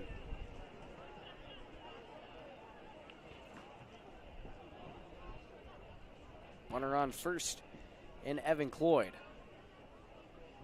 1-0 offering. Breaking ball caught just a bit up for ball 2. The battery of Valdez and Sukata over at first. Still Trey Nelson at second. Avery Ortiz at short. Jake Hoskins at third. Maddox Maloney now in left. Switching in positions with Sukata is James Williams. This one's blooped on the infield. Moving all the way over is Avery Ortiz saying, "Get out of the way, Trey Nelson. That's my ball." Middle infielders have priority. And good awareness by Ortiz, who takes charge and makes the final out of the frame. As the Pickles go scoreless for the second straight inning against Valdez, we'll head to the bottom of the 6th. Elks still in front, 7-2 here on the Bend Elks live stream.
We welcome you back for the bottom of the 5th inning, game 2 between the Portland Pickles and the Bend Elks. Elks with a 5-run lead thanks to a 5-run 5th last time that they were at the dish. Went through their entire order plus 1. Maddox Maloney, unfortunately, accounting for 2 outs in the inning as he got robbed of 2 extra base hits by Jesse Pierce, who was able to track down some fly balls that were tough plays to make. His latest one, an acrobatic catch in left, tumbling over to make the play. Justin Sukata, the 9-hole man for Bend, will try and work himself a leadoff runner for the Elks to work with. He already has a 2-hit game tonight, has been seeing the ball well.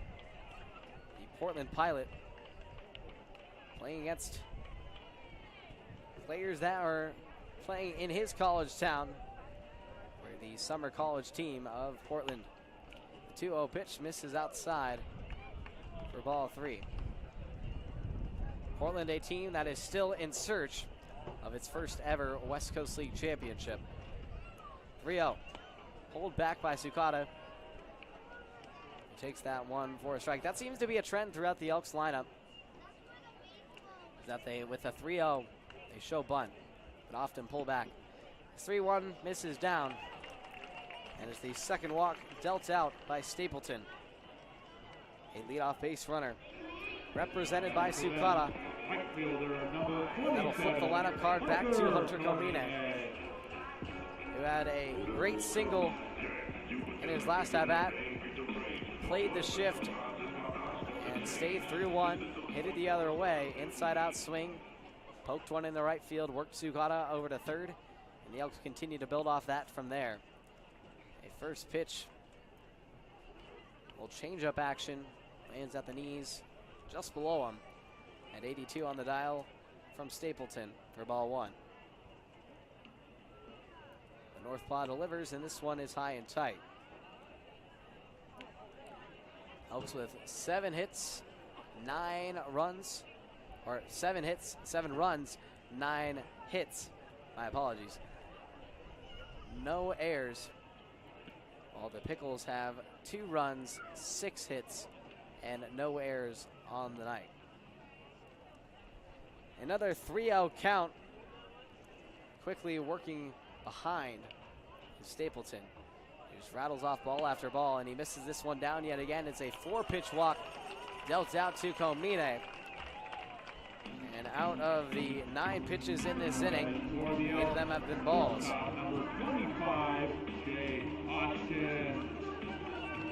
I'll bring Jake Hoskins to the box. Extended his previous 6-game hit streak to 7 with an RBI single looped into shallow right on the first pitch that Stapleton threw out of the bullpen.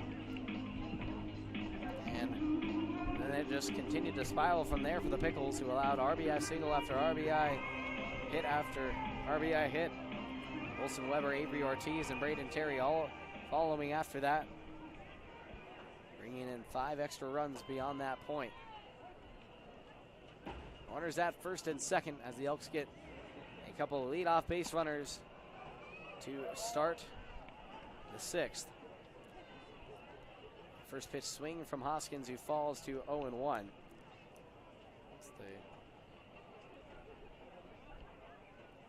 A deep breath from Stapleton, who comes down the hill yet again. An off-speed cut on and empty for Hoskins. Elks have had the leadoff man in the inning reach in 3 of the 6 innings, so 50% of the time. 0-2 offering. Hoskins fists one, another tough play.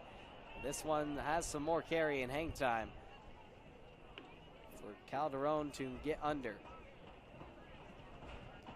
Calderon has really been picked on there in right field on those loop singles down the right field line, especially with 2 strikes for Ben. Number 20, Wilson Weber.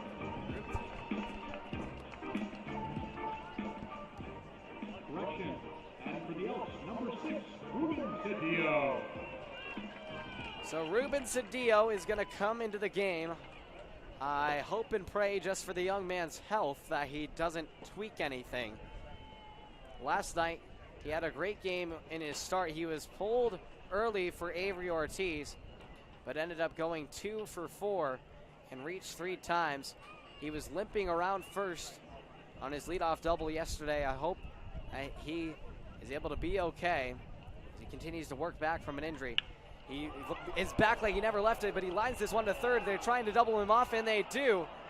A hard swing from Cedillo on a rocket right into the leather of Jaha, who quickly fired onto second for Garza to lay on the tag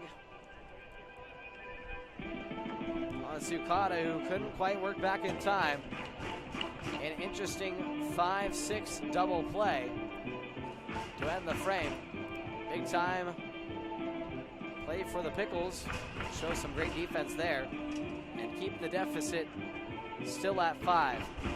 7-5 Elks with the lead. We'll head to the 7th here on the Bend Elks live stream.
Pitching for the Elks, number 4, Elijah Rogalski.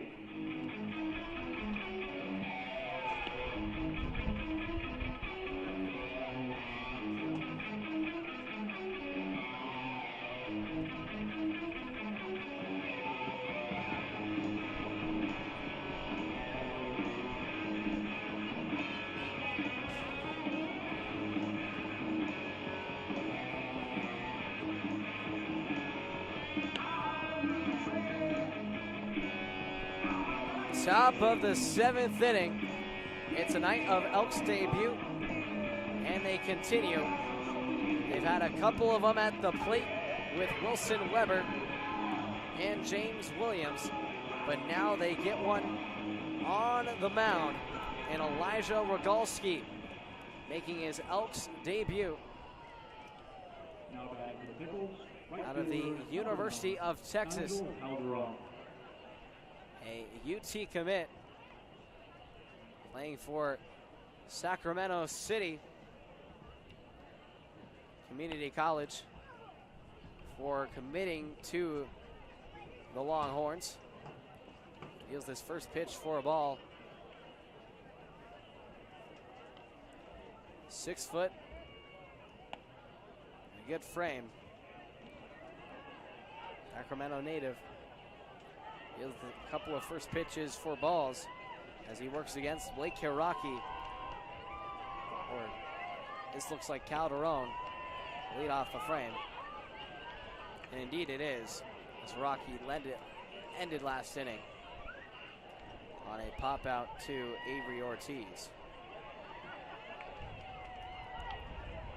Calderon 1 for 3 tonight with a single to right in the 3rd. 3-0 pitch, and it's a 4-pitch walk to start off this summer for Rogalski. Not a good look for the Longhorn.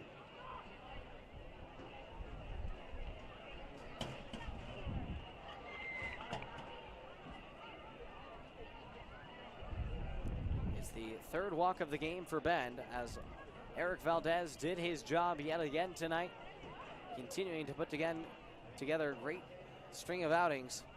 Fortunately, he will be leaving the Elks soon, just at the end of this series. Rogalski finally finds the strike zone as he fires that one in there, right down the pipe to Alejandro Garza. He's 0 for 1 tonight. The sac fly and a hit by pitch. This ball gets away from Justin Tsukada, tries to throw down to second, but he isn't able to get it to Ortiz in time.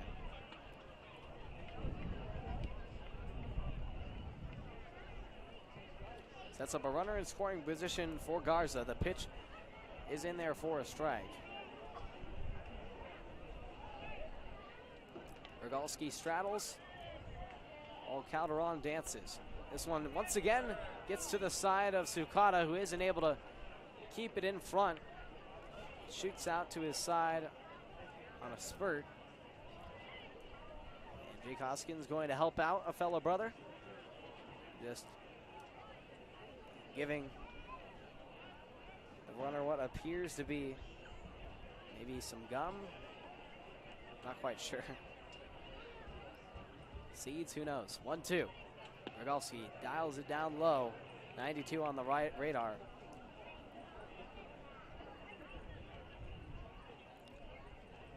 Oaks trying to hold off the Pickles late. Portland scoring 8 runs over the 8th and the 9th.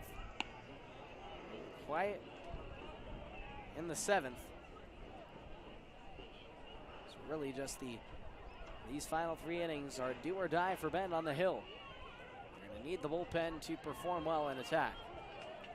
3-2 from Rogalski. Payoff pitch is swung on and missed, but it's tipped. It's a late correction. It is tipped just off the bottom of the bat.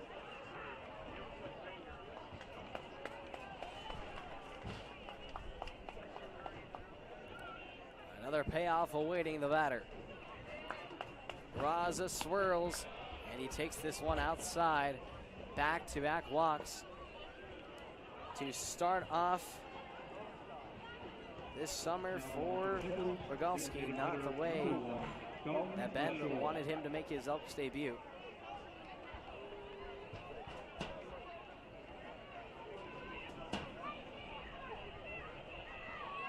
So Rogalski will now welcome Dalton Mayshore, who is 1 for 3 tonight. Struck out in the first and grounded out in the third with a single in the 5th. 7-2, Bend in front by 5. Runners on the corners with no away. Double play ball in order for Rogalski, trying to limit any other free mistakes. He drops this one down in the turf. Joey Wong trying to get his right-hander to attack the zone. A little bit of action going on in the Elks bullpen in preparation. 1-1 offering. Hard cut and a miss. Good slider from Rogalski to get Mayshore to chase. Elks have not put away a whole lot of batters by the punch-out. Neither has Portland. Just 3 for the Pickles and just 2 for the Elks, none from Valdez. This one goes to the wickets of Sukata, who jogs to the backstop. And that'll be a pass ball, not blocked up by Sukata, who lets yet another ball get away. It's how Calderon worked his entire way around the bases, and he takes advantage of one to come across home. Cashes in the first run for the Pickles since the 4th inning, shortening the lead to 4 for Bend. It's 7-3. 2-2. Dialed on the outside black. Strike 3. Got him on the punchy. First strikeout of the summer for Rogalski, and the 3rd of the game for Bend. Now batting for Portland, left fielder, number 44, Jesse Pierce.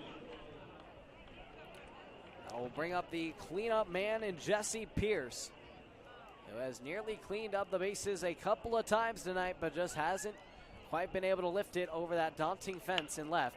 Delivers a dribbler over to Jake Hoskins, throws across to Trey Nelson for the 2nd out of the inning. Advancing to 3rd on the throw is Garza.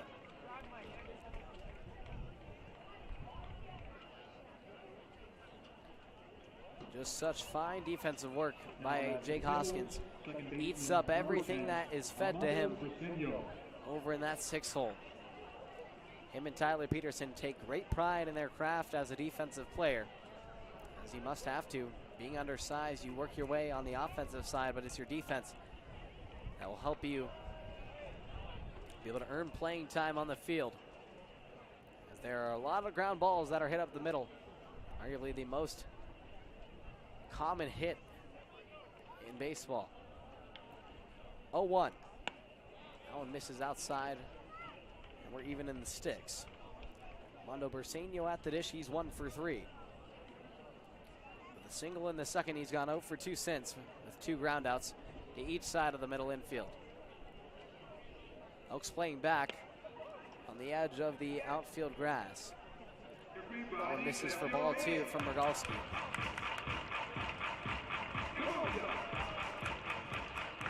Two balls, 1 strike, 2 away. Runner at 3rd. Rogalski delivers, and it's chopped off the outside part of the bat. Elks bat boy going to retrieve it. As the crowd that began has still hold on this Saturday night that starts to turn from day to night as the sun sets over the horizon. 2-2. Misses outside in the other's batter's box. With the gray clouds seeping over the sisters beyond left field. The sun setting on the valley below. 3-2, 2 down. Payoff pitch. Down and out. Third walk of the inning for Rogalski. Hoping that the Pickles will not take advantage and pick on him. Danny Sale's going to come out to the mound. Actually spoke with Danny before today's game just about the whole situation with the walks, and he was telling me these guys in the bullpen hit their spots, are all over it. And then it's just the translation mentally to the game has been the struggle for this Elks pitching staff. Just haven't been able to make that transition from bullpen play to game time play. And that has cost the Elks, and just it's not so much a matter of that the hits have cost the Elks, it's that the hits have come when base runners are aboard, and those base runners are on the paths because of the walks. And it just continues to spiral from there. Sales just overall in the summary of our conversation is that he wants to see more challenging pitches from this staff, referencing just batting practice. Guys will be hitting middle fastballs at 50 miles an hour down the pipe, and you know, several times they're gonna ground out or fly out. It's just the nature of baseball. You can't be successful every time. Fail 7 out of 10, you're a Hall of Famer in the MLB. 1-0 gets through behind Sukata. It just clips a piece of the lumber of Cloyd. He came in tonight for Portland, who has worked aboard on 2 free passes after he grounded out into a double play in the second inning. Rogalski with the 1-1 pitch, misses away. Ball 2.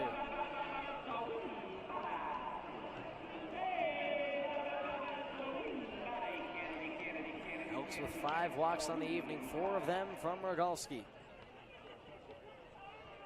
The 2-1. This one popped up out of play as the clouds start to turn pink, and just it's always just a pleasure, a true honor to witness sunsets here in Bend with a great bat drop. And the crowd cheering on as it is now 2 strikes, 1 pitch away from Rogalski getting out of the inning and getting the K-man for the first time. Takes a deep breath, look at first. 2 balls, 2 strikes, 2 down. Deuces wild pitch. A go down swing, lifted into left, diving to attempt, and isn't able to make the catch. James Williams comes up empty and trying to work back to first, making a hard turn for second as there was no man covering the bag.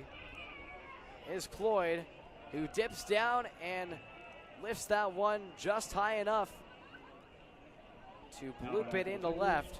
Third baseman, number 41, Jackson. And give the Pickles yet another run in the inning.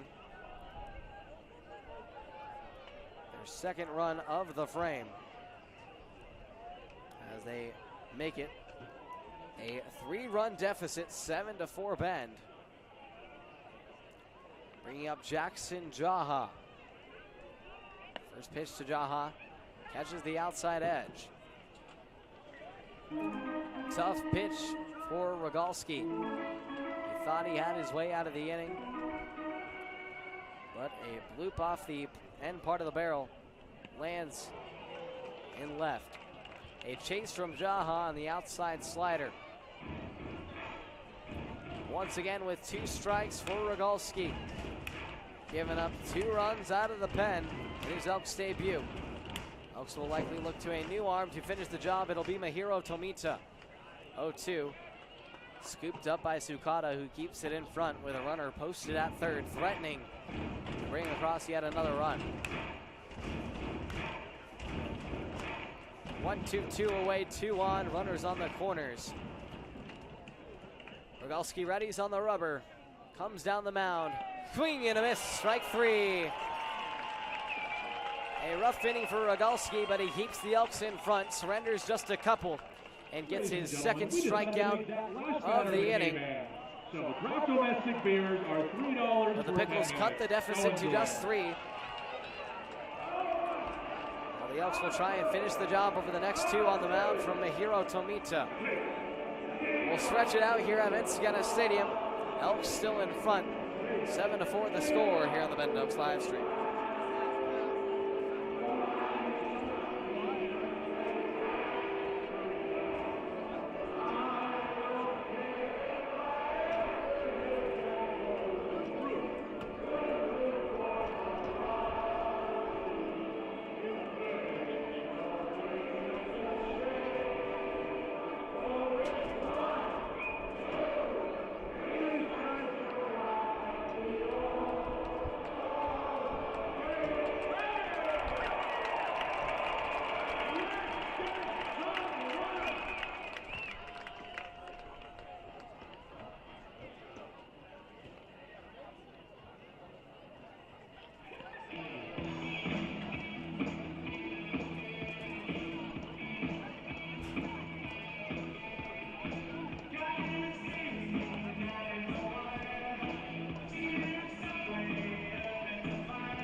Home stretch at the ballpark.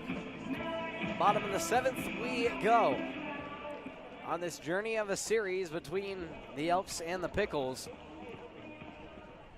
It's been the story. Elks taking an early lead and then the Pickles chipping back. And that is exactly what they did last frame.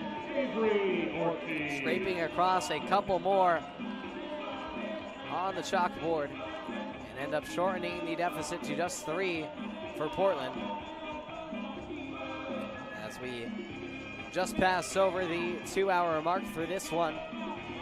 If it were last night, we would just only be halfway through. Last night lasted 4 hours in total. But tonight, moving more along quickly. And a large majority of that time taken up was the Pickles rally in the 8th of 6 runs and 2 in the 9th, and then the Elks had to complete the walk-off in the bottom of the 9th, with easily added an hour more to the game. This first pitch is taken up by Avery Ortiz, who will lead things off once again against Drew Stapleton, who still stays in the ball game for Portland. This ball is lifted into the left field corner. Trying to track it down is Pierce. He goes all the way to the bullpen, over judges it, and just missed it in his glove. Moved too far as to his left, couldn't put on the brakes in time. As Ortiz catches a break, he's had a great night, plugging right back into this Elks offense. 2 for 3 tonight with 2 doubles, along with 2 RBIs. 1-1. Misses just a bit off the edge for ball 2. Ortiz coming into this ball game didn't have the most stellar of batting average, batting just 175, uplifting his lower total last series with 2 home runs against the Port Angeles lefties. Did not play in the series against the Wenatchee Apple Sox. 3-1 offering. That one's down, hovering over the plate for ball 4.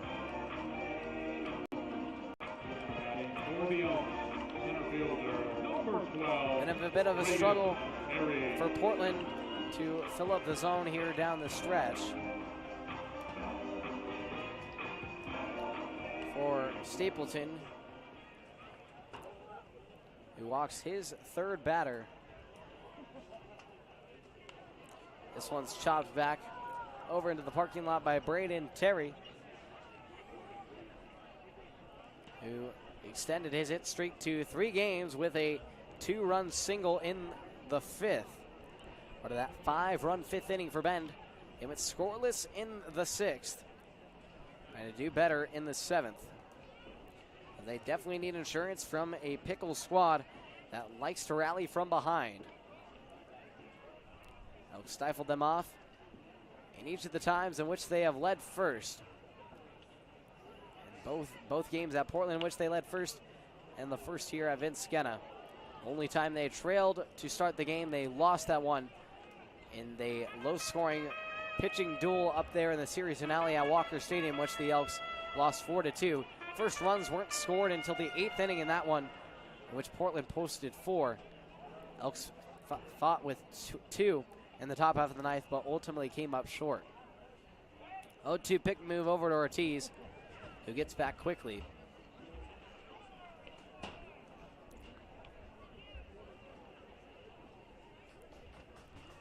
Stapleton ready. Glove pinned at the hip. Shoots from the slot, the 0-2. Backdoor slider, and it's put into right field for a base hit. Rounding hard around second and cruising into third is Avery Ortiz. Second hit of the night for Braden Terry, who has back-to-back multi-hit games. Scary Terry is back, baby. Now batting for Bend, first baseman, number 40, Ray Nelson. Had a string of 4 multi-hit games over the middle part of June. Now in the middle part of July, he has back-to-back base multiple hit games yet again. Terry at first and Ortiz at third. Back-to-back base runners to start off the 7th, similar to how they started off the 6th. 4th time that the Elks have had their leadoff base runner reach, the 0-1. Slides out of the reach from Trey Nelson. The 6, 7, 8 part of the lineup has been weak tonight for Bend, as they have all been combined retired. 0 for 8. 1-1. Nelson takes it down as it dribbles away from Haraki, who quickly pounces on it. The 6, 7, 8 whole batters are the only players without a hit tonight for Bend. Nelson the only one of the bunch to reach. 2-1 offering. This is a slow dribbler off the edge of Nelson's heel. Rocking the Jordan cleats. I see you, MJ. All white Air Jordan 1s. Certainly got the drip going. Got to play good, feel good. You know, that old saying. 2-2, no down, 2 on.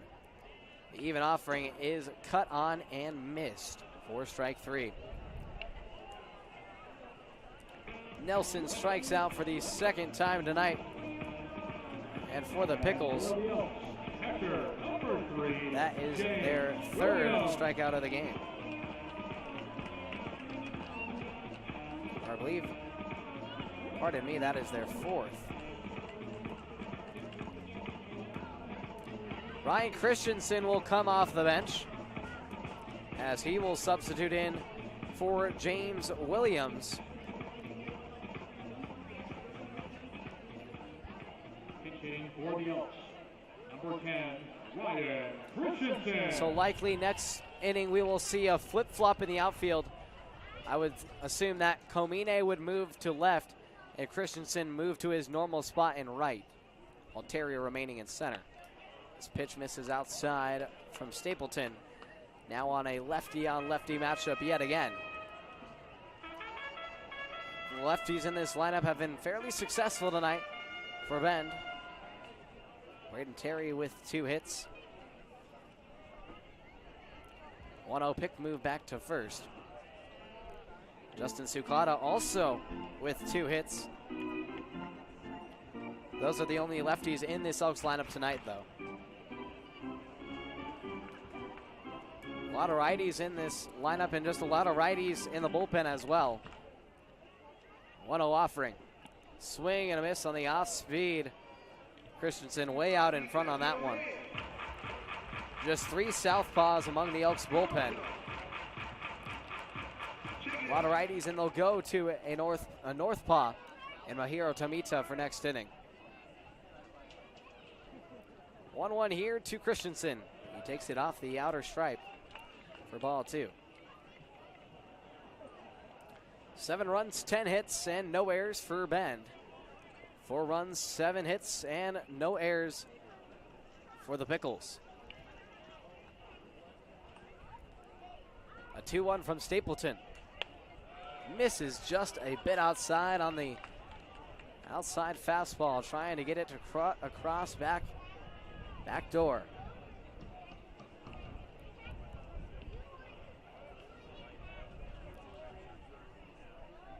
The 3-1. Hitters count to Christensen, who takes it for ball 4. The throw down to second is no deed, as it didn't matter anyway. It was a walk. The umpire calls it safe, and he was clearly safe. It was a walk. Second walk of the inning dealt out by Stapleton. For the Elks, third baseman, number 7, Maddox Maloney. And that is the third walk handed out by third walk dealt out by Stapleton. This one's roped into left field, down the line, fair ball. Maloney rounding first, and they're circling around the paths. Ortiz is in, Terry is in, Christensen to the plate. He doesn't quite get there in time, but nevertheless, it's a 2 RBI double from Maddox Maloney. He's got robbed of a couple extra base hits, but gets all of that one as the Elks tack on a couple more and lead it 9-4.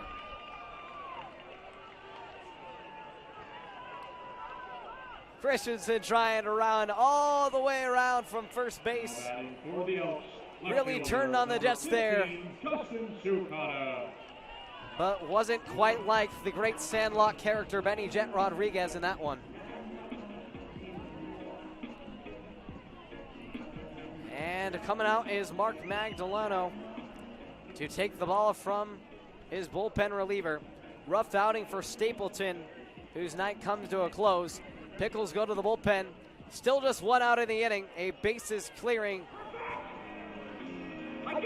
double for Maddox Maloney. Allows the Elks to extend the lead to 5. We'll be right back here on the Bend Elks live stream.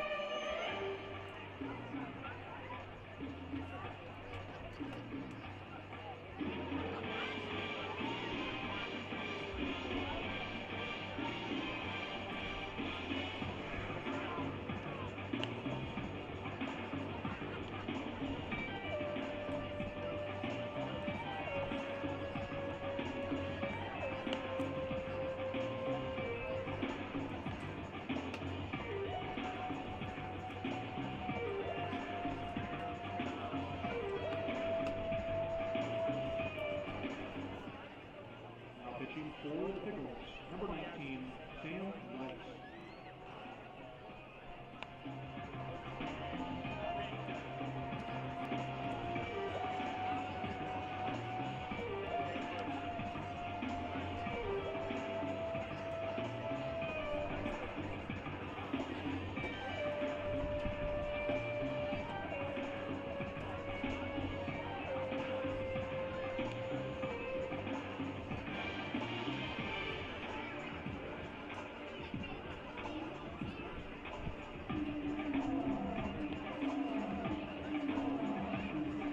Sam Rice into the ball game out of the pen. Still here in the bottom of the 7th. The Elks are able to counter Portland's 2 runs in the top half of the inning with a pair of their own, a 2-run double for Maddox Maloney, who also advances to third, while meanwhile Jesse Pierce tracked it down and threw out Ryan Christensen out of the plate for the second out of the inning.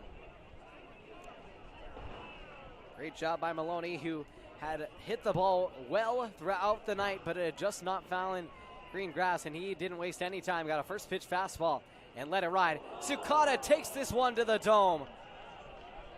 Oh, that one's gotta hurt. He's hanging his shoulder off to his right side and wears one pretty firmly. The first pitch from Sam Rice is a wild one, and it clips Sukata in the wrong spot.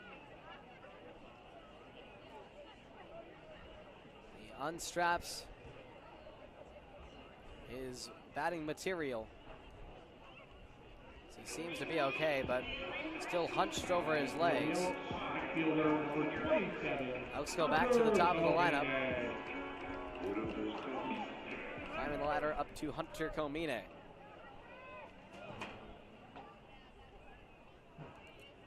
Although the Elks have hit 3 batters tonight, for Portland, that is the first hit batter that they have had.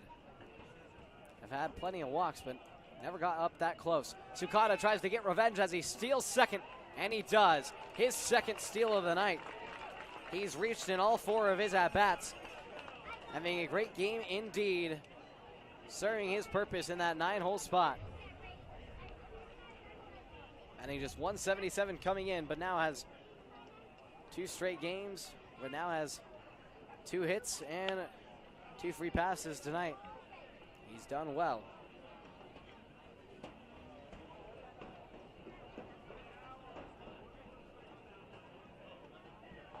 1 for 4 in last night's affair. 2 for 2 tonight. 2-0. Comine takes it on the outer edge, or strike 1. Comine 1 for 3 tonight with a walk in his last at-bat. Delivered the game-tying RBI walk in the bottom of the 9th off the bench last night. 2-1. Comine takes the breaking ball away and up for ball 3. Jake Hoskins, who stays hot, waiting on deck right in front of his parents, sitting in the seats. Maloney at third, Sukata at second. 2 away, 3-1 hitters count. Lefty on righty. Comine bouncing. The 3-1. Cuts back inside for ball 4. A bit of a front door breaking ball. Doesn't quite clip it. Back-to-back walks for Comine. And back-to-back free passes dealt out. And the Pickles pitching coach will come out once again to talk things over as he tries to get Sam Rice to settle down. As the Pickles have walked a total of 8 batters in this one. Have struggled to locate the zone yet again. It's the free passes for both of these teams that are in the middle of the playoff push. And it's going to determine how far each of these teams go, how they can fill up the zone and limit those extra opportunities to other teams. Looking at the current standings for the second half, Elks currently sitting at 4 games back of the top place team, Corvallis Knights, who sit at 11-2, trying to seek an automatic berth after not securing the first half title like they did last season. Bases juiced for Jake Hoskins. The hot Hoskins has remained on a roll. 1 for 2 tonight with an RBI single in the 5th.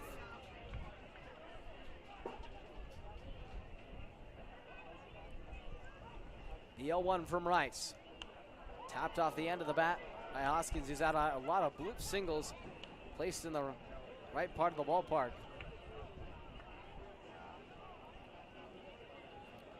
Maloney at third, Sukata at second, and Comine at first. Bottom of the 7th inning. Elks up 9-4. 0-2 offering. Skirts outside. As Rice trying to finish the job. A lot of off speed from the bullpen here from Portland, even from the starter in Villalobos. That's been their go-to. Although the Elks have struggled a lot to find the off speed. in previous games. They haven't tonight.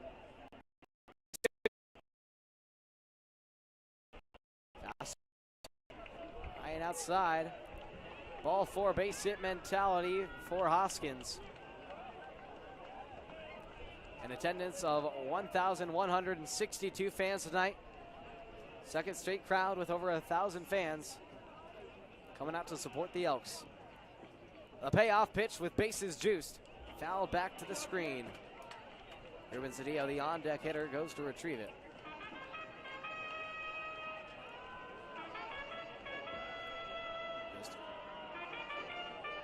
Just 6 games after this, or just 7 games after this for the Elks here at Vince Guenna Stadium.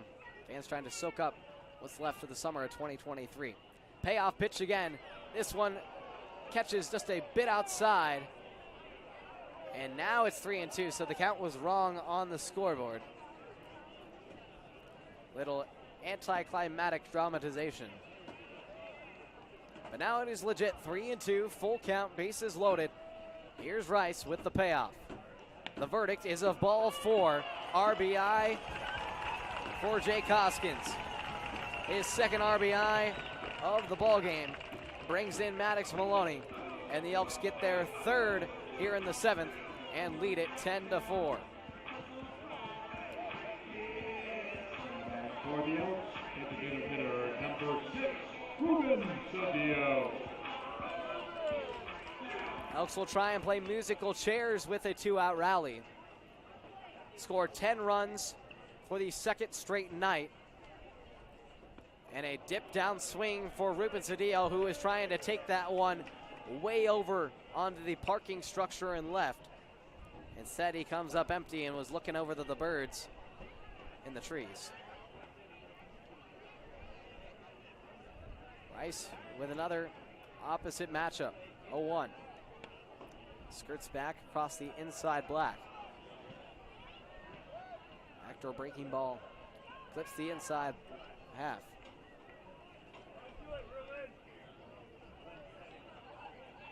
Another crooked number for Bend, who's come back for more. Hoping it will be enough insurance. 0-2, a dribbler over to second. Picked up in a little bit of hesitation, but the throw to second is just in time. Close play by Garza, who's just able to pitch it off to Berzinho in time.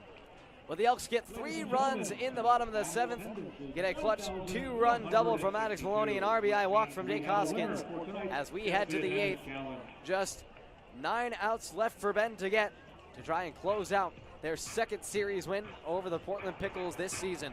We'll be right back on the Bend Elks live stream. If you'd like to come up to the front box and claim your prize, please do so now.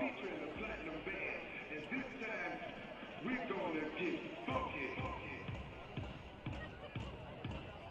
Funky. Everybody clap your hands. Clap, clap, clap, clap your hands. Clap, clap, clap, clap your hands. All right, now, we're gonna do the basic step. To the left. Take it back now, y'all. One hop this time. Right foot, left up. Left foot, left up.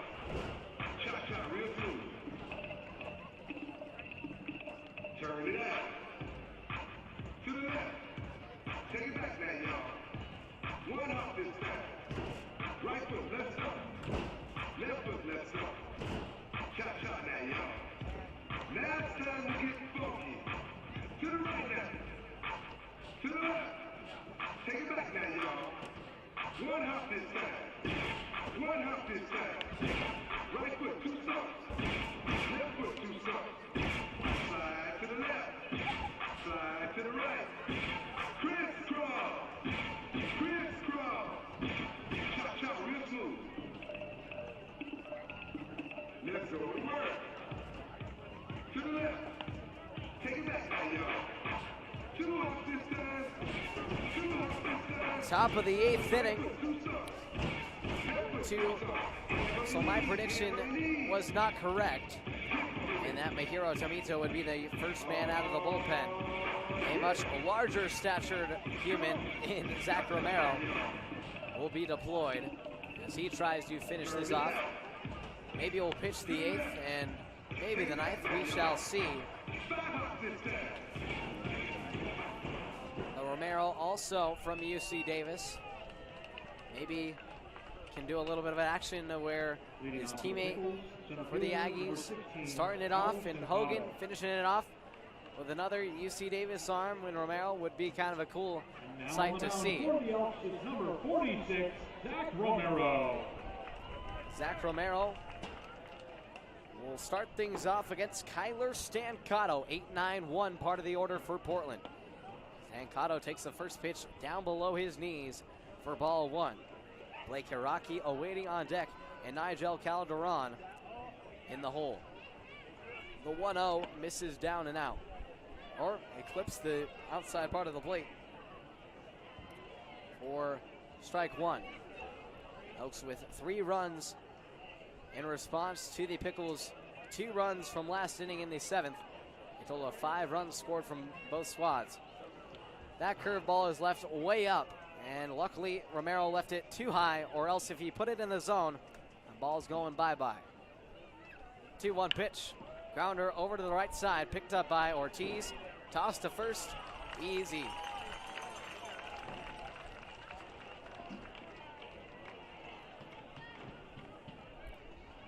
First out recorded by Romero, and the first batter he faces tonight.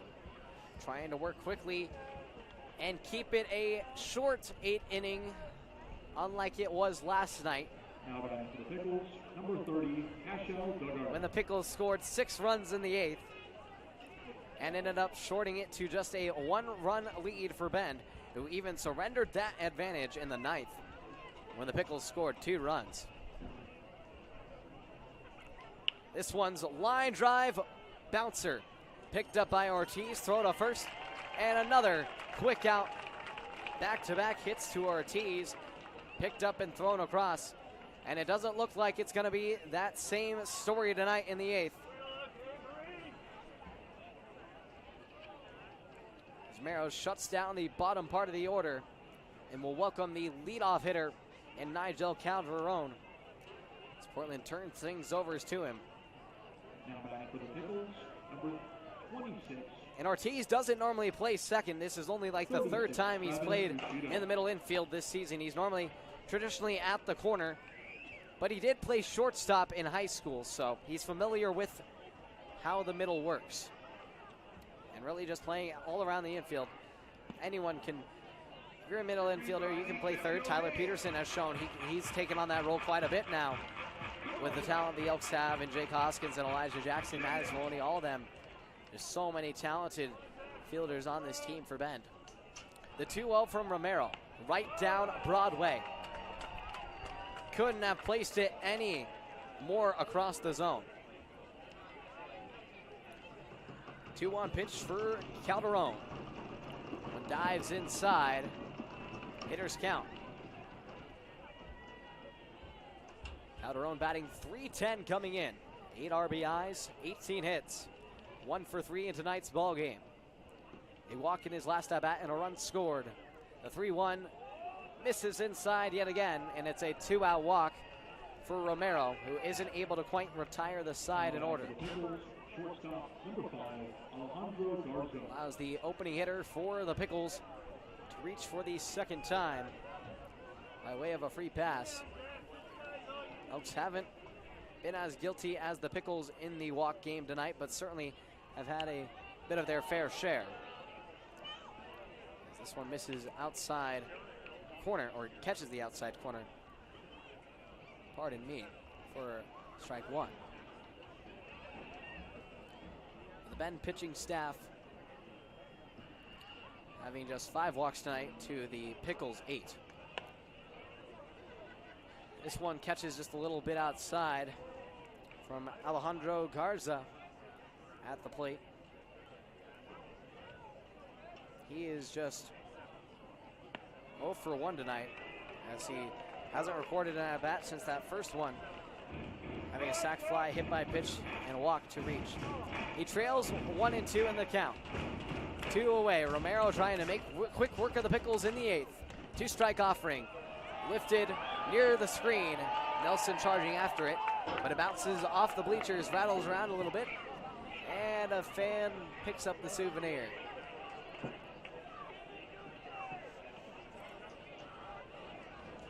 As suspected, Komine is in left and Christensen in right. We need the only substitutions for this one. 1-2. Off the end of the bat. Slow roller. Trying to get his Maloney, who worked right in front of Hoskins. Hoskins was there to pick it up, but Maloney thought he had a better angle on it. And allows the Pickles to take advantage. Now batting for designated hitter number 1, Dalton LaShore.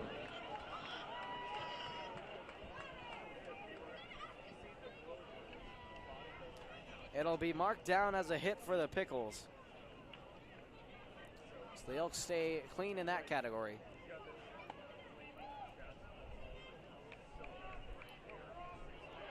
Mayshore will try and rally with 2. Romero retiring the first 2 batters he faced quickly, but the inning has stretched on as the Pickles try and climb their way back. They're down by 6, 10-4 Bend.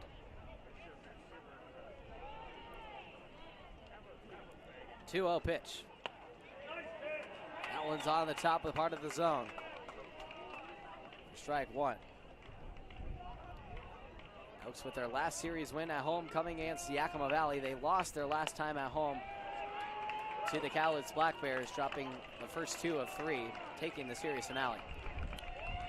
2 balls, 2 strikes, 2 down, 2 on. Deuces wild, bottom of the 8th.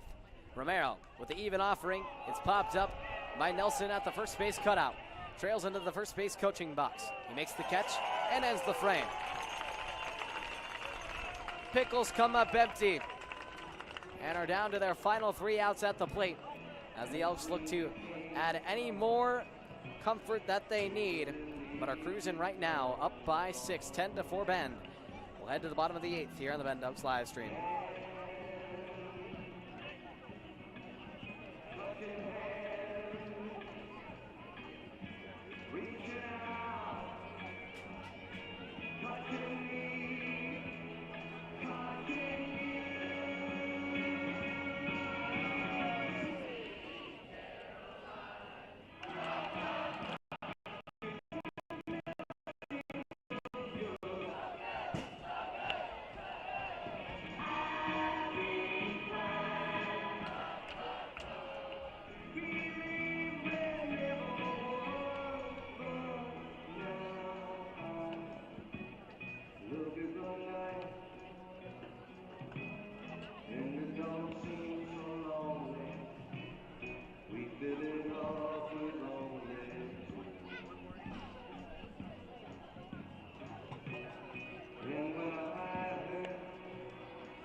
Bottom of the 8th inning, we welcome you back here inside Vince Guinness Stadium. Hope you are enjoying this Saturday night wherever you may be. Elks in front by 6, 10-4, on their way to securing a series victory, exempt from a 9th inning catastrophe, which still could be in play, if I'm being honest, after what the Pickles showed last night. First pitch to Avery Ortiz, taken a bit down and out for ball 1. Elks have put up a couple of crooked numbers with 5 runs in the 5th and 3 runs just last inning in the 7th. They'll extend their lead, limiting the Pickles to just 4 runs after they scored 13 against the Elks last night. The Pickles in total, in the first time these 2 teams met, just scored a total of 13 runs over that entire series, with 5 runs in game 1 and 4 over the final 2. Yet they account for all of that in game 1, yet they still come up short, as the Elks do just better. A 3-0 count to Ortiz. He takes a big-time daddy hack, but comes up empty. Got the green light and swung as hard as he could. Night has fallen upon us here in Central Oregon. As we just pass the 9th hour. 3-1. This one misses high and outside. Ball 4 from Rice. Portland with its 9th walk of the game. Second dealt out by Rice. That'll bring Braden Terry to the box. Center fielder, number 12, Braden Terry. Terry with yet another great night. Scary Terry is back, baby, with 7 RBIs over his past 2 games, with 5 hits over his last 2 as well. 3 hits last night, 2 hits tonight. Trying to catch fire. The final 15-game stretch of the season, now just down to 14. No balls and 1 strike. And a picture of what else is going on across the West Coast League tonight. Springfield Drifters and Yakima Valley Pippins currently in a fun one in the top of the 10th. They're playing free baseball up there at the Orchard. 2 of the bottom 500 teams in the WCL South. 1 ball, 1 strike. Elks also in that category, but are trying to work their way back to 500. 1-1 is slapped back into the parking lot. Elks currently sitting at 19-21 in West Coast League play. They are even at 500 overall at 22-22. But a series sweep here against Portland would put them back at a 500 clip as they seek their 2nd consecutive winning season. 1-2, this one's popped up on the infield over to the left side. Catch is made by 3rd baseman Jackson Jaha for the first out.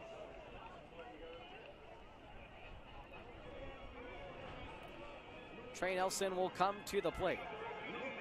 He's 0 for 3 tonight with a walk in the 5th. The Corvallis Knights playing in a wild one against the Walla Walla Sweeps, but have seemed to grasp their hold at Borlowski Stadium. In the 13th inning, the Knights erupt for 3 runs in the 13th.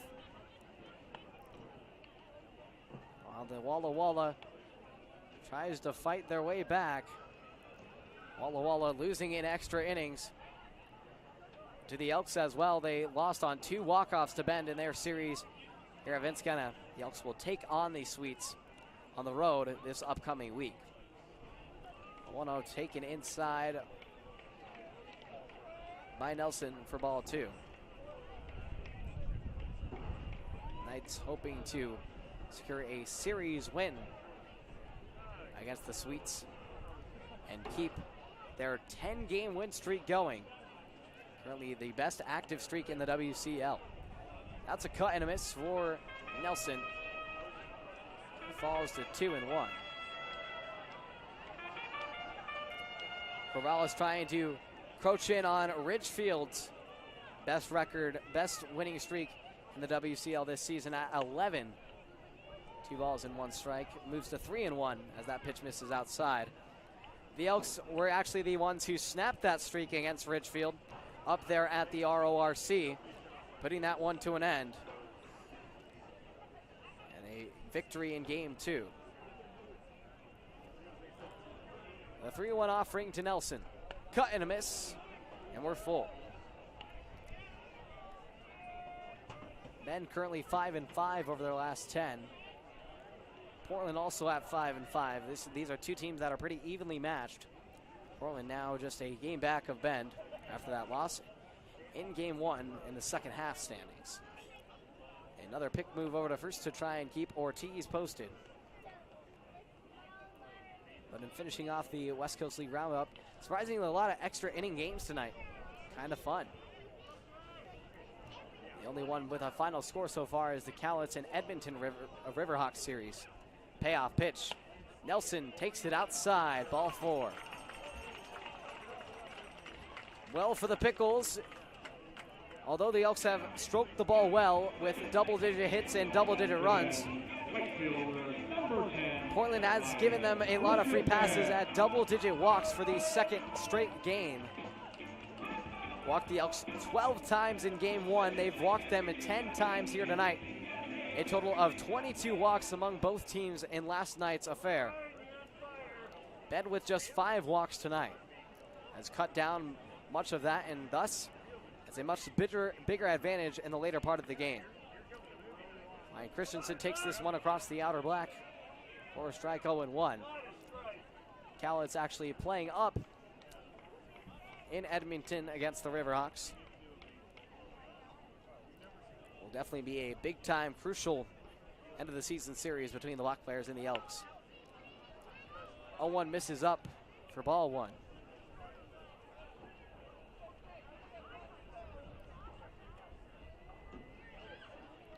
But the Sweets are a sneaky team. Although they're at the bottom of the standings, Elks cannot overlook them going into next week. A 1-1 dip down swing. And Christensen comes up empty on the off-speed offering. 1 ball, 2 strikes, still just 1 away in the inning, 10-4 Bend.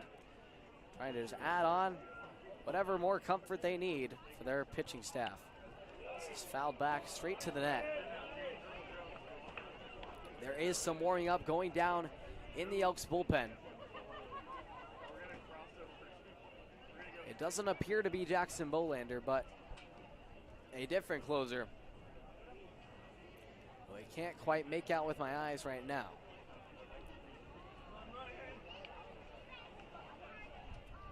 One ball, 2 strikes, 1 out. 2-strike offering is a swing and a miss for strike 3. A strikeout for Ryan Christensen. Unfortunately for Christensen, that is his 37th of the season. Maddox Maloney draws some roars from the crowd as he steps up to the plate. Delivered damage big time in his last at-bat with a 2-run double. Takes this one outside. Should have a 3-8 game. Instead, he just has 1 to his name, as he had a couple of big-time ones taken away in left field, highlighted by an acrobatic tumbling catch by Jesse Pierce. He's got a gold glove out there in left. The 1-0 finds its way across the outside stripe. Maloney will be joining a couple of the Elks on, or one of the Pickles, who is in Eugene now at Oregon, and Jackson Jaha. 1-1 is through the net. Oh my gosh, watch out. That ball got through the bottom part of the net of the backstop, through the tiny little hole in the net.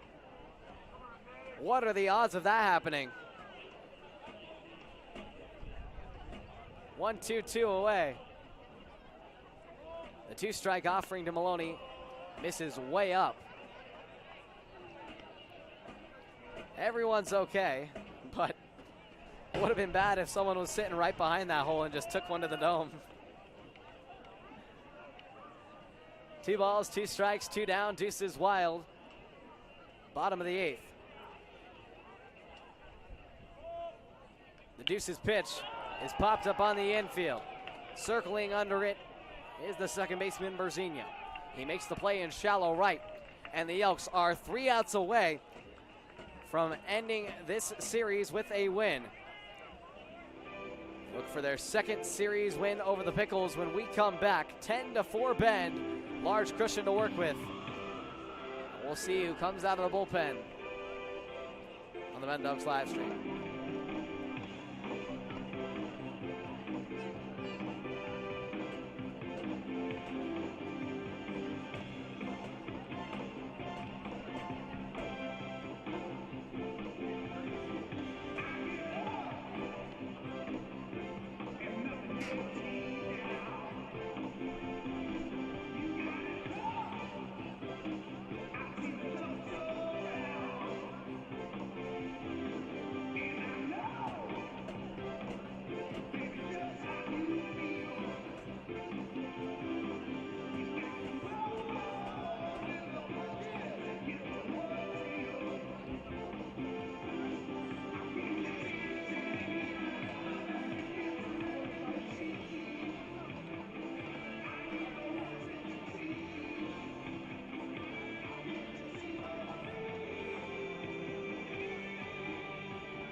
Facing for the Elks, number 37, Brenner Wildlama.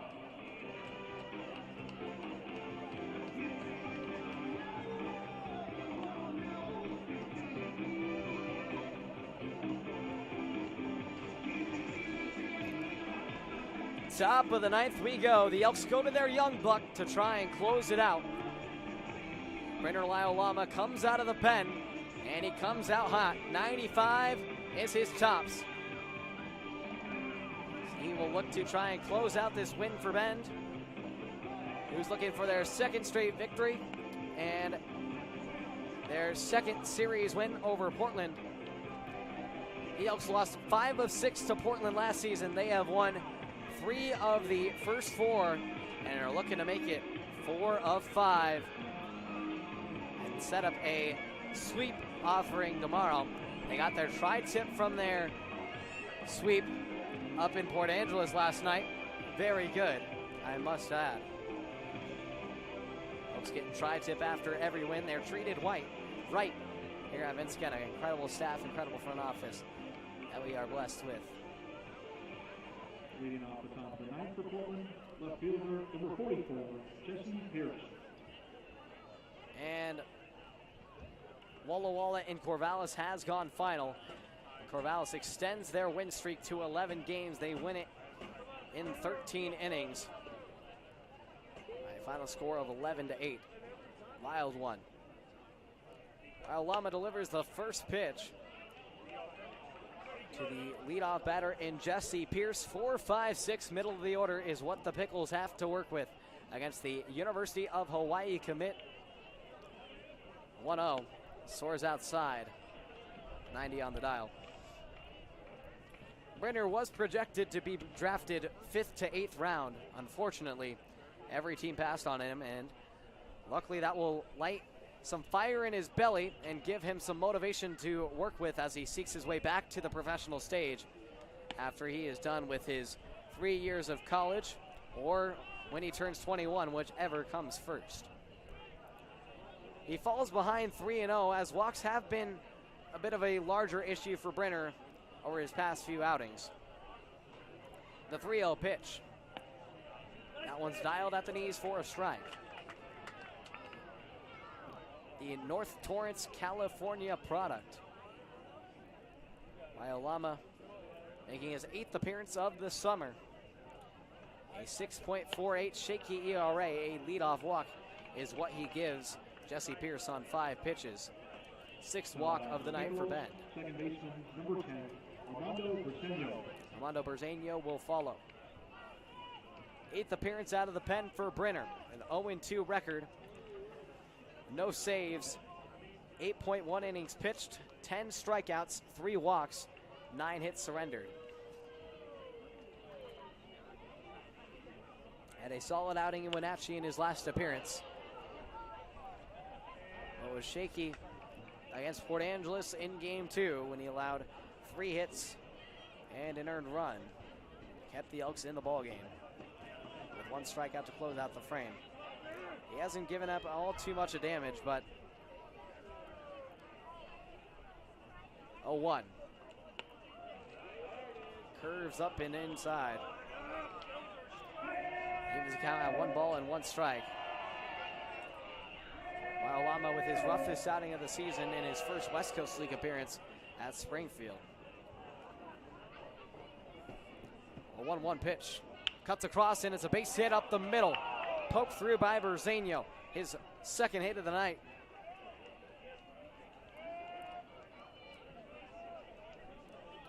And for the Pickles, Briseño is the only Pickle with multiple hits tonight, despite them having 9 in the game.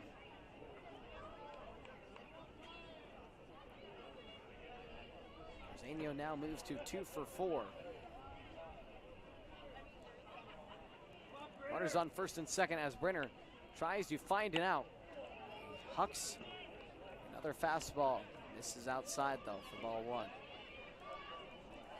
He's trying to work ahead in the count, trying to have a solid outing and close out a series win for his team. 1-0 pitch. A late swing and a miss. Evan Cloyd, who tried to go upstairs on that one, he came up empty. Wasn't able to get the cookie out of the cookie jar, to say.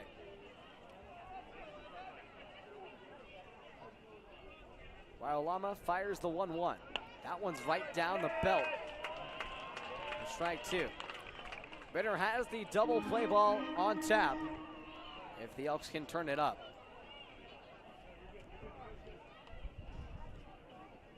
Waialama readies. Kicks and deals the 1-2. Going down to get it is Cloyd. He pops it up near the Elks dugout. Nelson working all his way over, and did he catch that ball? Yes, he did. Trey Nelson reaches over the beer garden wall and makes the play. Great job by Nelson to track it down, stay with it, keep his eyes peeled. And it comes right down into his breadbasket.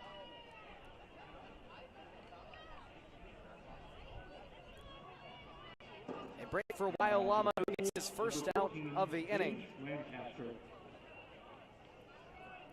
As a new batter will substitute in for Jackson Jaha.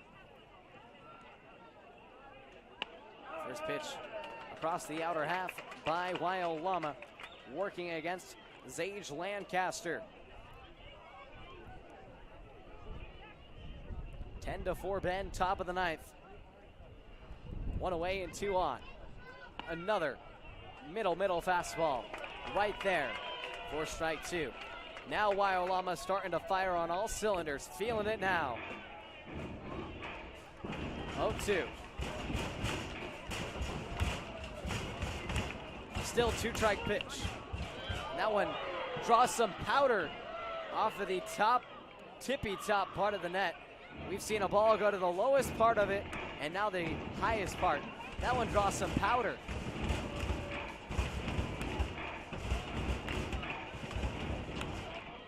Waialama nods. Readies. Uncorks the 0-2. Slider tried to get him to chase. Lancaster doesn't bite on the outside cheese.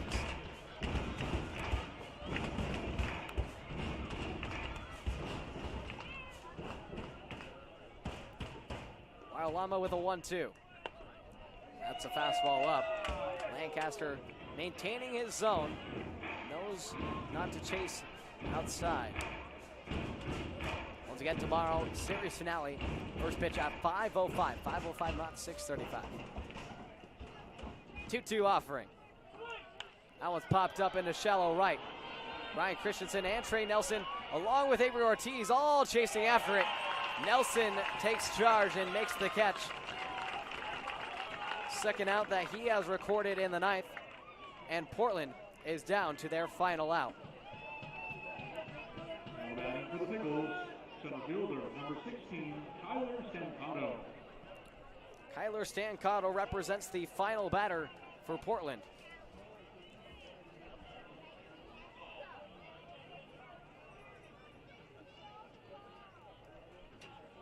First pitch to the Cougar. Ground ball to Nelson, backhand play, thrown to Waialama on the run. He tags first, and that's the ball game. Elks win it 10-4. They take this series over the Portland Pickles for the second time this season. A huge series victory for this team.